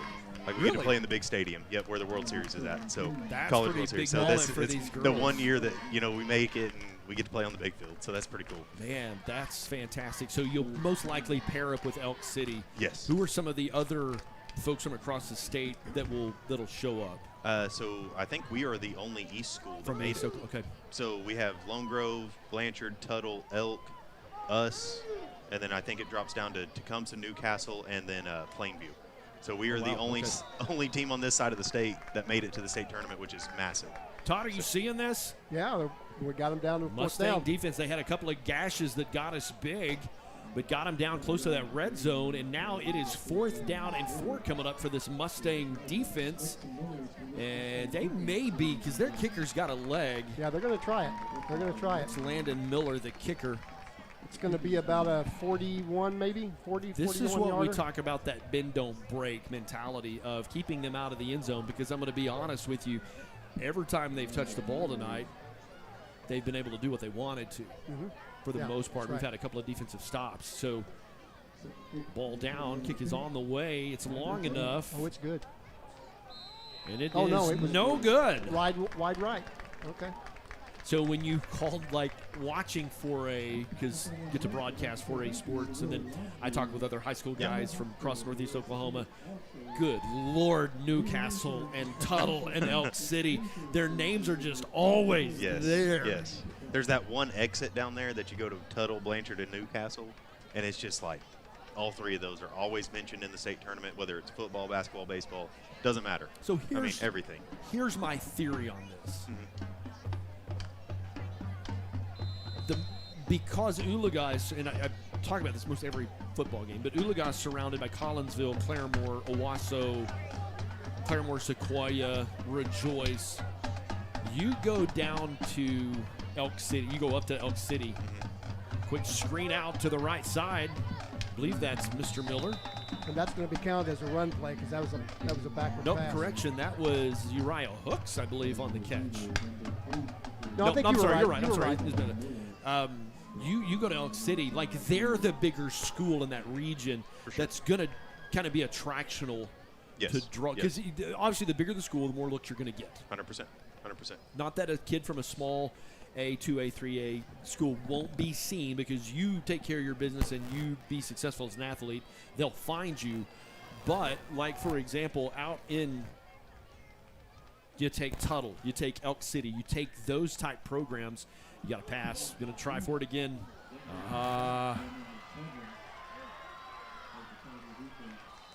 Pass underthrown just a little bit. Lane Simpson on the interception. But I still like the aggressiveness. That worked last time. And so Mustangs here, we're in a metropolitan area. Yep. And so I think it's a little bit harder for a metropolitan school for the most part. I think those guys like a Blanchard and so on and so forth. They're going to be the magnet, if you will, there. Yes, 100%. 100%. If you got a kid that's an acer right here, you know those 6As are going to come call it. Oh, yeah. You know a Washington call it, whatever. No, I do think we can benefit, and this has been my whole conversation within the bond issue. I think we can benefit in that, okay, you might have a kid that's a second stringer at Bartlesville or Owasso or Collinsville. He can come here and be a playmaker. 100%. And make a difference for us. Yes. And so we want to be that school. Yes. I mean, from a sports side of things, like, go vote October 14th. Right. I mean, that's huge for us. Like, from just sports aside, like, they are doing a lot of stuff to the school that's a great things, technology upgrades, all that good stuff. But for, like, just sports aside, like, having those nicer facilities draws kids in. And just because they might be drawing in an athlete or drawing in somebody that wants to have a better band or whatever it is, that not necessarily isn't just helping that program, that's helping the school, because that's usually a good kid that they bring in. It's not usually, you know, somebody that's going to be failing classes, that's not allowed to play or whatever. That's usually going to be somebody that's a pretty good kid, making good grades, A's and B's or something, and they're going to help our school, not just our athletic programs. The number one reason kids transfer into Oologah is for our FFA program. 100%. And won the award for best program in the state last year. Yes. Handoff up the middle, going to pick up the first down. And as the water rises, all ships rise. So, again, you're the softball guy. Coach DeVilbiss is the baseball guy. Yep. And on that bond issue is the combined baseball-softball field. Yep. As a softball coach, how do you feel about that? I feel great about it, honestly. Like, turf is like, we are kind of at that stage in our life, like, we have to have turf. You know, like, we cancel a lot of we cancel a lot here lately. Yeah, you know, absolutely. and baseball gets in that same thing where we got the rain to deal with and all that stuff. So just having that turf is just a huge asset. And like I said, like, it's just going to bring kids to Oologah, regardless. Like, they'll just be able to pull in our parking lot and be like, they do it right. Yeah. You know what I mean? That's what we want, you know, and they'll see the new updated front of the school, or they'll see that, you know, our nice stadium here, or they see the new scoreboard that we're getting, or the new ag program we're getting, like all the new stuff we're getting for ag. And I mean, like, when a kid pulls in here, they're like, hey, I take pride in this. You know, it's a great day to be a Mustang kind of thing. Like, I love it here. You know what I mean? So that's what we're hoping for. But I like the idea of the combination field. I mean, it's better than playing on dirt all the time. You know what I mean? Like, and for me as softball, like, now I have a huge field that I can have two sets of BP going at one time. That's right. You know, and I can do whatever I want out there, and it's kind of nice. As of now, in the immediate future, the softball fields that exist are not going away. So when it comes time for the tournament, those will be there. Yep. But it also increases practice capacity for some of our younger programs and so on and so forth. Yep. That'll be great. I believe Cushing will add another touchdown to their score sheet. Well, man, congratulations. Once you get to state, like, local broadcasting kind of falls out of the picture. Yep. You're behind their paywall. Oh, yeah. But there are opportunities for people to watch. Do you know what that is? Like I think it's through OSSAA. OSSAA does something, and then NFHS does something also, correct, which is all, you got to pay for it. So we're hoping that we can find a way to get that streamed or something. That way people can come. But if you ain't doing nothing on Thursday, it's fall break. We don't have school. Might as well drive down there. All right, so play Thursday. You win there. I say that again. I'd say you play Thursday. If you win there, we move on to Friday. Okay. Then we'll be top 4 at that point, and then if we win on Friday, then you would play Saturday for a championship. Yep. Which is, I mean, honestly, the way our girls are playing right now, it's a high possibility. I don't see like any reason we shouldn't be there. I'm here for it. I'm ready. You know, like let's go play it now. Like, I'm wearing blue every day next week. I'm excited. I feel like Cody could run through a brick wall at this moment. Like, I think he is so fired up. I had texted him early in the day, like, hey man, just go be awesome, go do it. And I get this response, we won. So I'm like, yeah, we did. Yeah, we did. Coach, man, thank you.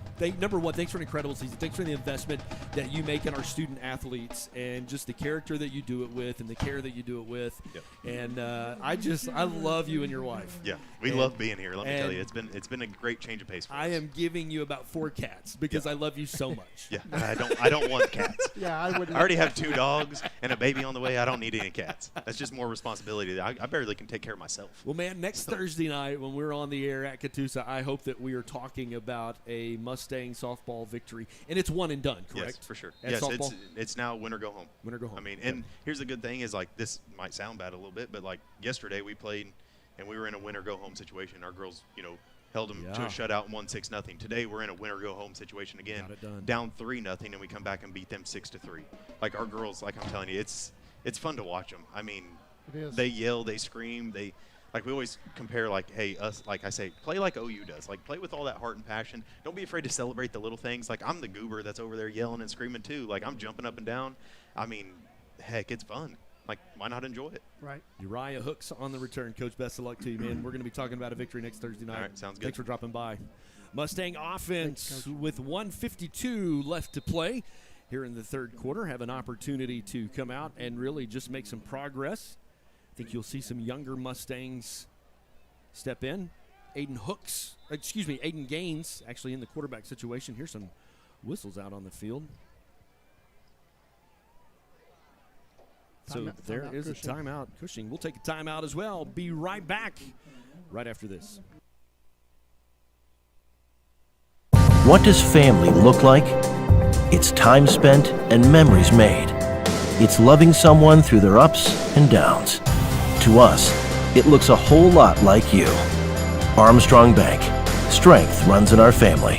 What does strength look like? It's building something that lasts. It's working hard to make good things happen and being there for others. To us, it looks a whole lot like you. Armstrong Bank. Strength runs in our family.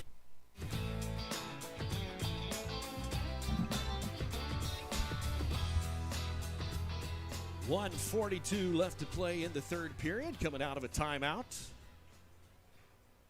Things just haven't really bounced the Mustangs' way tonight. On the road next week at Catoosa, very winnable game for the Mustangs. Skytook also very achievable for the Mustangs as well. Wagner game's kind of the one, honestly, Todd, I've kind of been excited about. Kind of circled a little bit. Yeah, Wagner coach, longtime guy there. Aiden around the left side, probably going to get the first down and a little extra change to go with it. Knocked out of bounds. Oh, wow. Okay, they're going to spot him down about the 37. Still will move the chains. First down for the Mustangs. Yep. About 10 yards.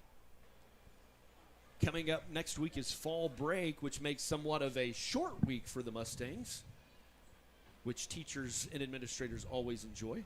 Not that we don't love children, but sometimes it's nice to have a vacation. Joined in the booth by Superintendent Dr. David Wilkins. A big week for also the future trajectory of Mustangs, because we are voting on one of our biggest bond issues, I believe, probably in school history. It's a $33 million bond issue. Had an incredible opportunity Tuesday night. Just kind of had an open house at the administration building for anybody that wanted to come in. We were there for 3 hours. You could ask any questions. Had some incredible conversations. One of my phrases is clarity is kindness. Just an opportunity to kind of clear things up. Mustangs have got a bunch of receivers, kind of a 3 bunch to this side. Quick screen to Maddox. Took his eyes off the ball. Yep, incomplete pass. That'll bring up third down and short. Dr. Wilkins, welcome to the Mustang broadcast tonight. Thank you, Mr. Kellogg. How are you, sir? Well, I'm good. I got to tell you, I've got an incredible broadcast team, and I know the score isn't the way we Mustangs would like, but these guys tonight have done an incredible job. I've got a great crew of camera guys. Mr. Adkins over there punching all the buttons. Every once in a while he turns that camera on, and you can just watch people drop off. Because, like, Todd and I are not what people are. We got faces made for radio. Yeah, that's right. I spent 8 years in radio, and it panned out well. Hand off to the playmaker. Got the first down around cross midfield, down to the 46-yard line. First down and 10 for the Mustangs. And, Doc, a big week coming up on Tuesday as Mustang voters have the opportunity to go to the polls. And this has been a process. We've been working on this probably for the better part of a year. At least, yeah. We started actually our conversations about 1.5 years, 2 years ago with PSO just to make sure that that they were staying viable, that because that's a huge part of our tax base, and we didn't want, if they were going to do anything that was going to negatively impact that, then we were going to definitely reconsider what we were doing. Pitch and catch. See, that could have been pass interference. Maddox he's asking for it. Number 2 for Cushing is down on the sideline, slow to get up, but I don't think it's slow enough that he'll come off. Yeah, so we put together a committee to work through this that had community folks on it, had administrators on it, had teachers on it, school board members as a part of that, and just kind of walk through this process of, because when you approach a bond, and especially with, the campus of our size, we're blessed that everybody is on the same campus. There's just a lot of things that everybody would like to fix, so you have to kind of prioritize those and say, hey, what can we address? What would $33 million be able to accomplish around here? Yeah, so and it sounds like a lot of money, and it is a lot of money, but we talked about this very early in the process, that money's going to go by really, really fast, and it has. When we've really even talked about projects that we would like to see in 7 to 10 years once this bond issue is paid off, and we run our next one, because we know that this doesn't hit everything, but we've gotten feedback from all of our teachers, we've gotten feedback from community members, from the board, from our committee, and put together a very lengthy list, and then went back to our teachers and back to all of our committee and all the people and refined that list. So one of the biggest events we do is Friday night football. This is in the fall. The community gathers. You know what I'm saying? There's a couple of games ago, the stands, it was homecoming. Stands were absolutely full. People come. And activities are a huge part of Oologah's legacy. Several years ago, we started our Hall of Fame. A couple of games ago, we inducted 5 incredible athletes from years past into the Hall of Fame. But the beauty of this bond, yes, we are upgrading some of those activities, but it's not just about the sports. The academic piece is really, really huge, and putting technology and tools in the hands of our teachers to really be on the front end of cutting-edge technology in the classroom with technology and education. Yeah, absolutely. So at the end of the day, we are an educational institution, right? Our job here is to educate our students. And so we began when we really jumped into this process, we started in the classroom with our teachers and said, what do you guys need? What do you guys want? Not only for our teachers, but also for our students, and not only for right now, but for the next 10 years. So as we began to put together this bond packet, one of the huge pieces was we wanted new technology that the teachers would use in their classrooms, technology that our students would use on the daily basis, and also how do we sustain that technology for the next 10 years, because it's expensive and it breaks and it goes out of date. And so part of the packet that we have within this bond issue is that we have technology in the classroom for the teachers, technology for the students, and we have a sustainability plan for the next 10 years, so that way we can maintain and our IT department put a lot of time into this, that we set up kind of some examples that they could come and teachers could look at and play and really want to, if we're going to make this investment, man, the quarterback's going to keep it. I don't know where they're going to spot him. I think they're going to spot him a little bit short, but then there's some. I think they're spotting him right at the line. I think they gave it to him. We might get our first measurement. No, they're giving it to him. Okay. Yeah. I'm going to take your word for it. They're going to move the chains. They try to stay on those First lines. down and 10. So just making sure the teachers kind of get a selection of what they want. And really technology that's not going to be 2 years and done, because it gets used every day. Yes. But also a part of the bond, we've tacked some money in there for longevity. Yes. Kind of that sustainability piece. Yes. We set up some mock classrooms. Teachers could come and use the equipment. After we got feedback from what it is that they wanted, we set up some different scenarios of what that would look like in a classroom. And we currently have a classroom running that we've swapped out technology just to see how it works over a long period of time. Because sometimes it looks great, works great for 20 minutes while you're in there. But what does it look like and act like, and how does it function on the daily basis over the course of the year? Every facility or every building is going to get something. One of the things I'm really excited about for our band program, like just a storage facility, and maybe you know this, maybe you don't. At home games, our band boosters take care of the home concession stand, and that's let's do this. Come on, Aiden Gaines, there we Stampede, go. Touchdown. Nice throw. Confidence builders.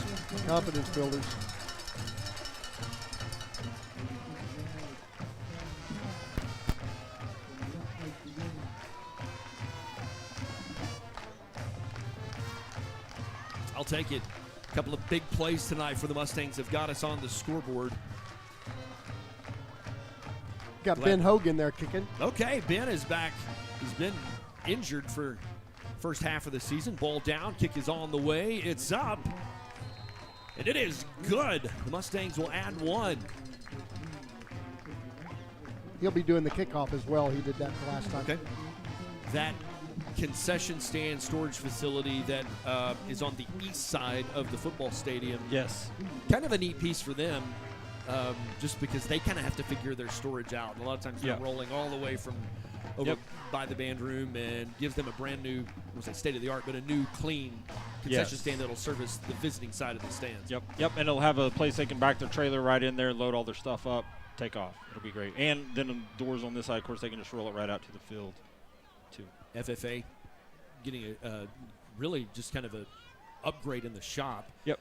And almost a total remodel in the shop. It'll be all new equipment in there. I think they're adding a paint booth, a couple of other, I don't know, big pieces of equipment in there, and then kind of redoing some electrical and some of the water down on the barn end of that facility. Community of Oologah has an incredible history, and I'm a Mustang. Incredible history of supporting this school, supporting our programs, and so coming this Tuesday, you have an opportunity to do that again with one of the largest bond packages in our school history, and just the future is very bright. It is. At Oologah schools and in the community of Oologah, because there's some other stuff that potentially is on the horizon that I say this often, my goal is for us to be the best 4A school in the state of Oklahoma. Absolutely. And I think what happens on Tuesday is very crucial to that. So. Yeah, it's more than just stuff that we want. It's stuff that we need, and stuff that we need over a long period of time. Hey, thanks for dropping by. Oh, absolutely. Good to see you. Yeah, thank you. Miss Atkins up here with us tonight. You guys making all the things happen down there. There was a flag down, sir. And it was against Cushing, so that will back them up. They'll get the ball at the 11-yard line. Yeah, it was a holding penalty on the kickoff. What?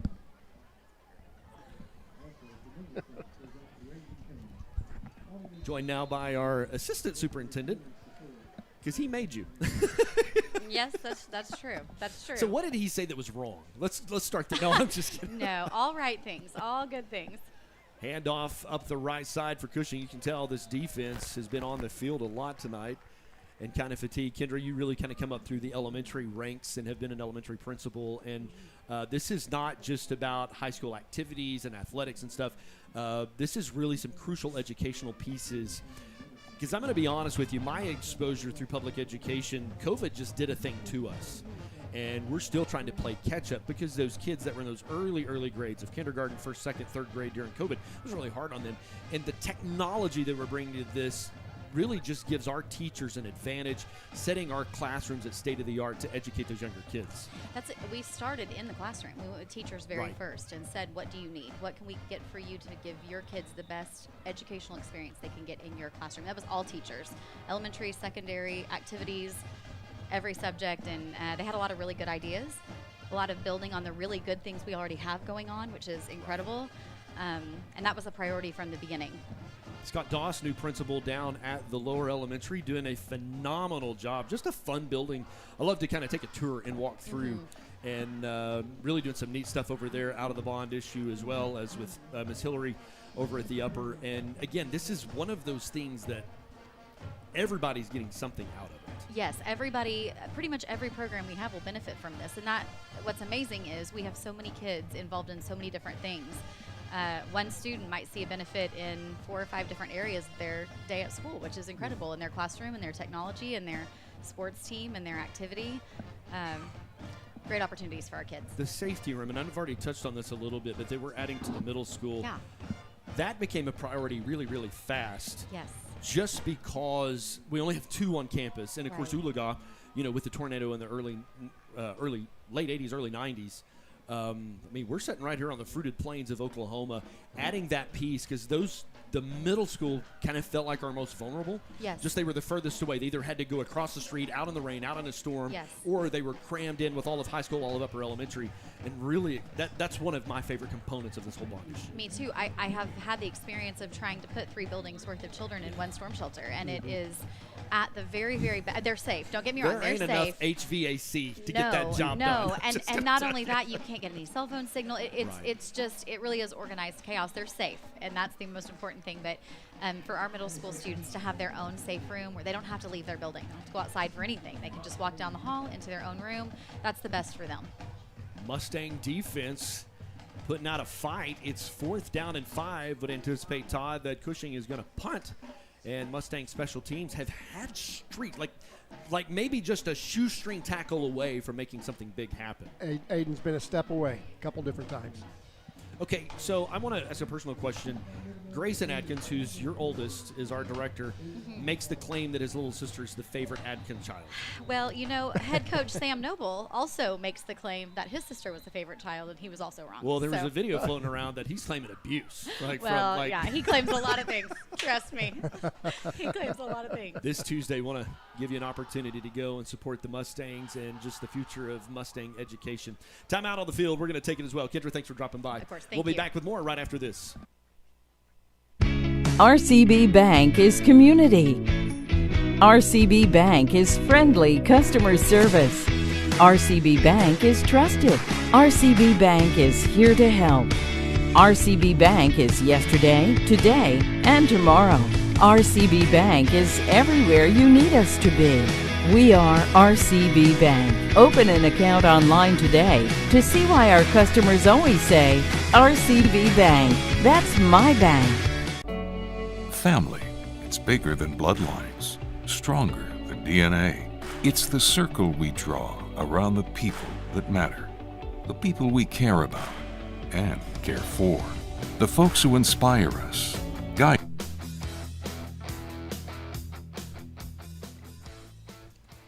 And the Tigers will punt that one away. It'll take a Tiger bounce. With 7:15 left to play in the 4th, Mustang offense, at times, have had their moments tonight. Todd Brock, Brent Kellogg, along with the rest of the Mustang crew, they've had some great guests tonight. And I got to tell you, Todd, one of my heroes in the booth with us. Oh, yeah? Well, that was nice of you to say about me. You're you're not talking about me. No, I'm talking about you. And then Dave Smith is our high school jazz instructor and also our middle school band instructor. And he actually, his program, we didn't really have a choice because there's so many middle school bodies.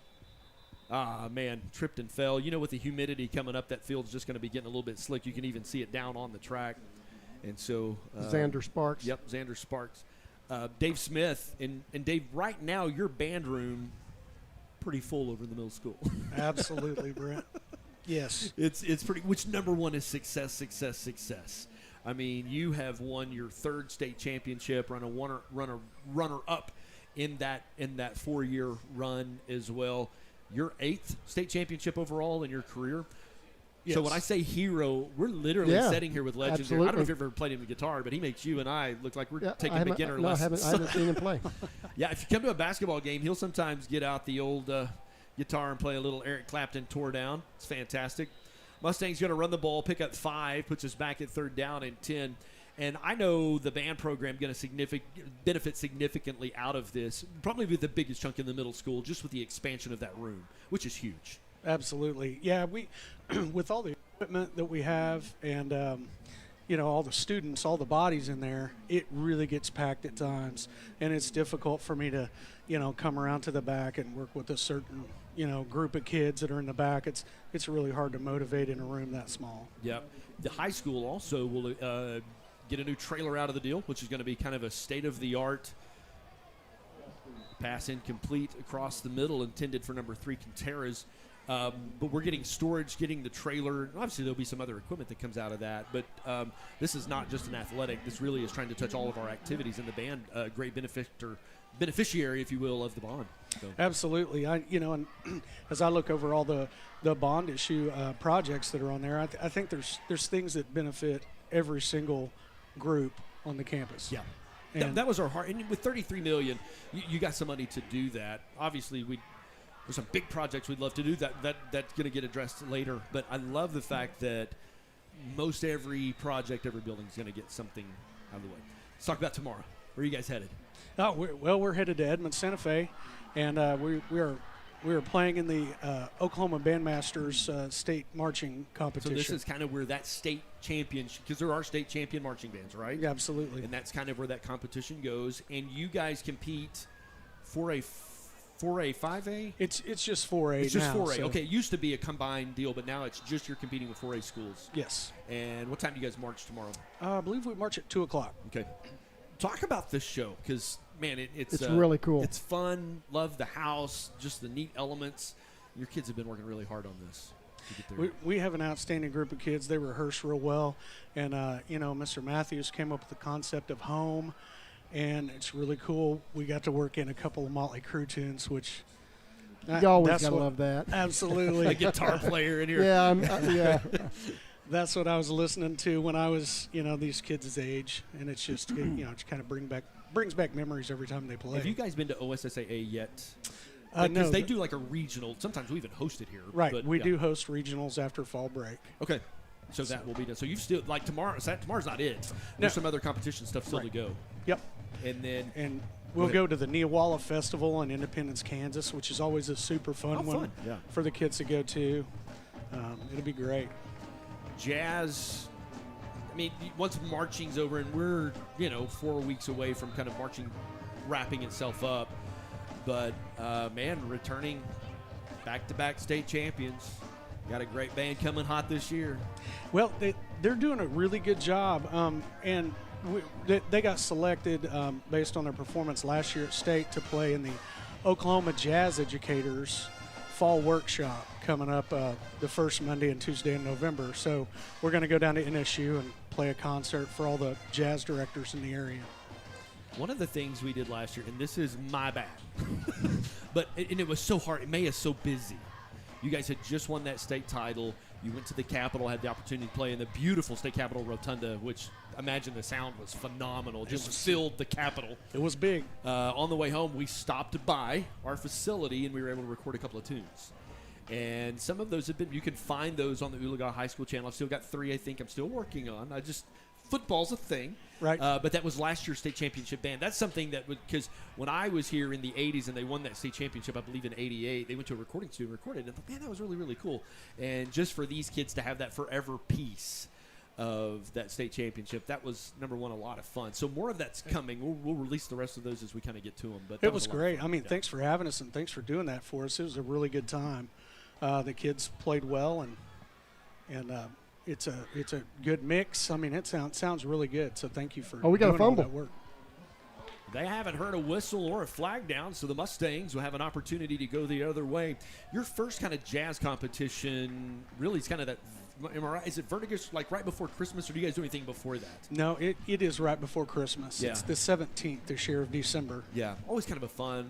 In the holiday time, and go see what everybody else in Northeast Oklahoma is kind of doing. And I know you know all these directors and stuff.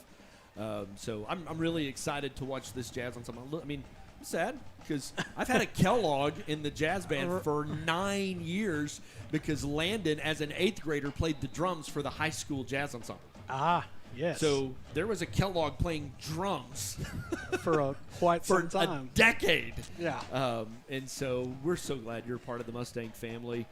Quite the fisherman, Todd. I'm just telling you. If Dave Smith can't catch fish, they ain't biting. So we sometimes send our pictures back and forth of, hey, caught this, hey, caught that. So anyway, man, what time do you guys have to leave tomorrow morning? We're going to leave at 8 a.m. That's not bad. Yeah. Sometimes you go to Oklahoma City, and if you march early, that's good. So that's a type situation. You compete at 2 something. You wait to see if you make finals. Mm-hmm. And will they take the top 10 out of? They'll take the top 12 bands of the day. Out of 4A. Mm-hmm. And so most likely the Mustangs will be in that. I mean, we finished top 5 the last several years. Yes. Yeah, so most likely then you guys will then compete in the evening for the finals. And I have got all my fingers crossed, all my toes crossed, just believing this is going to be a historic. Hey, let me ask you a question. We got a little break on it. Do you guys do the same show twice? Do you do this in the at 2, and then if you get in the finals, you do the same one again? Yep, that's exactly right. Okay, that's cool. So and they they select the top 12 bands, and the idea is to, I don't know how else to say it, but kind of to pit them against each other, all in one group, and they get to march under the lights. So it's a little more exciting at nighttime. It's very similar to the Stallion Battalion Invitational. You march during the day. Of course, this is all classes. So of that evening, then the finals here are so fun. The stands are full. A couple of years ago, I got to do the PA, and so I just put on my DJ Jazzy Jeff skills, and I'm playing Sweet Caroline, and the whole crowd's dancing to YMCA, and it's a lot of fun. Pitch and catch for a Mustang first down, still on his feet, down to the 45-yard line. Isaiah Contreras, I believe the ball carrier, the receiver, with 2:01 left to play. So, Dave, best of luck tomorrow. We got our fingers crossed, believing that it is going to be a historic day for the Stallion Battalion. Well, we're going to give it a go. Man, we appreciate you and John. And tell us about the new band director that's a part of the team, because this is her first year here, right, with us on the staff, or was she with us last year? She was with us last year with the high school. And, so it's Morgan Amon, and she helps out first hour with the whole band program. She's a percussion specialist. So she helps with our high school band, and also comes over last hour and helps with the middle school band, the 7th and 8th graders. So it's awesome to have her around to be nurturing the percussionists and then helping out with the overall band program. Got a timeout with an injured player on the field. We're going to take that timeout as well. We'll be back with the last 141 right after this. Family. It's bigger than bloodlines, stronger than DNA. It's the circle we draw around the people that matter, the people we care about and care for, the folks who inspire us, guide us, root for us. Family means finding common ground, rolling up our sleeves, and making our way side by side. Armstrong Bank. Strength runs in our family. Well, welcome back to Mustang football. Still tending to the injured player on the field, number 16 for Cushing. That's Jason Edwards. And Dave, you made a passing comment here. Thank you for coming. But next year we're doing something unique, part of just technology in the world that we live in. Yeah. What do you call it? So what we're doing is our jazz band's gonna be broken into 2 bands. So now I have got you. I have like 30. We have like 30 kids in our jazz band. So they only let you compete with about 20 kids in jazz. So what we're gonna do is we're gonna have an E band. And so it's kind of like a JV jazz band. Gotcha. Yeah. So we'll have a JV jazz band, and we're going to rehearse at the same time if we can find the facilities to do so. Sure. And Mr. Matthews will be working with the E band, and we're gonna have 2 different bands. So it'll be super cool. That way, more people get to participate. Success. That's a great idea. We're the most successful 4A jazz over the last 5, 6, 7 years, because you won 3 and a second. And so, kids want to be a part of, and a lot of that, you get them as beginning band and stay with them through middle school band, and just great things happening. And we're fortunate to have a middle school jazz band in the schedule as well. So it's, those kids are working hard and sound great. Good luck tomorrow, Dave. Thank you. May the force be with you. Yeah, thanks for having me. Pass complete. Aiden Gaines, I believe that is his 2nd touchdown of the night. Yep, 2nd touchdown. Yep. Thanks again, sir.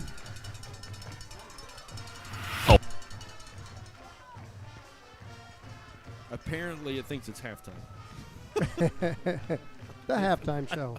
I don't even know. Technology. Kudos to the Mustangs for getting that 3rd touchdown, kind of close in that point spread a little bit. With 47 seconds left, Ben will put the kick up. And man, that's a good kick. Like, that had plenty of distance. It's through the uprights. He's kicked all 3 of the extra points. Man, Tom's really been, I know the scoreboard isn't what Mustang faithful would love to have. But just some really fun conversations tonight from Coach Robinson, Dr. Wilkins, Kidder Atkins, Dave Smith. Even in the first half, Nicole Sparks talking about quarterback club. Yeah. I think part of what I was painting is it's Mustang family. Well, right, and I think it's really, really important for the people that are watching, and hopefully we had a whole bunch of people from Oologah watching this, because hearing what the educators' hearts are, they're not just asking for money. They're asking for our community to come together and make our kids experience in education, obviously getting more knowledge, but also just the overall experience, so that they can be proud of being here. And when you're proud of something, you get more involved in it, and you actually do a better job because you're excited about being there, as opposed to going to school and then it's a drub and nothing works and all that. So it's been a really, really cool thing for me to hear, as a person within the community, to hear the hearts of the educators. I'm really, really impressed with them. I want to give a big kudos to a guy that works really, really hard, and that's Drew Dixon, who is our athletic director. Kelly Dixon, his wife, has been our middle school teacher for a long, long, long time. Yeah. Drew's been with us here for a couple of years. And did he come from Sand Springs? Was no, he over came there? from Sepulpa. Sepulpa, okay. He was an assistant principal in Sepulpa. Okay, yeah. But his kids all were Mustangs. Right. And we talked with him once before, and he just wasn't ready. He works really, really hard. And just working with our coaches, resourcing those programs. And, man, there's a lot of times that the Dixons, Drew and Kelly both, are the ones in there managing the concession stands just to make a little bit of money to put towards the program. And Drew working with his coaches, resourcing them, obviously setting expectations, holding coaches and sponsors accountable. And I couldn't be more grateful for the work that he's done. He's here almost every night. Yeah. Doing a lot of things. Of course, he's got some great helpers. Coach Doyle helping him as well. Yeah, Shane's well, good guy. you have seen the victory formation from Cushing, so they'll let the clock run out. Todd, I'm going to be honest with you. I mean, we don't like the score. We don't like the outcome. Mustangs would much rather have come in and pulled out the W tonight, kind of put the upset. But you were a mash unit coming in. So I'm going to start with the offensive line, at times able to give Brock the time he needed to do what he needed to do with. We had some deep balls that, I'll be honest with you, I did not see coming. I didn't. And in order to do that, you got to have time. You got to have time. And so those and remember, we had like 3 guys that don't normally play offensive line. Well, 4 started tonight that did not start last week. Right, but 3 of them were not even linemen. Yeah. So that's true. Yeah, they were the smaller number guys. guys. Yeah. So it's really, really impressive. Coaches really, you mentioned that he talked about them scheming and really working. They weren't just going through the motions. They were really trying to get these guys ready to play the offensive line. And the fact that he got to throw about 6 long balls, that requires some time. It does. And so that's really encouraging. We're hopefully we'll get Lane back and maybe get another couple of guys. I think Terry looks like he's doing okay. He was having some issues with his legs. Waiting on some of those days to click off. So we're on the air next Thursday night. It's not Friday Night Lights. Next Thursday night, we're on the road at Catoosa. Our goal is to be up and rolling by 6:30 with a 7:05 kick. And I once again want to say thank you, guys. Thanks to the community. Don't forget, this Tuesday is a really big day for our community, for our school district. And so for the entire broadcast team, we appreciate you guys, and we'll see you next Thursday.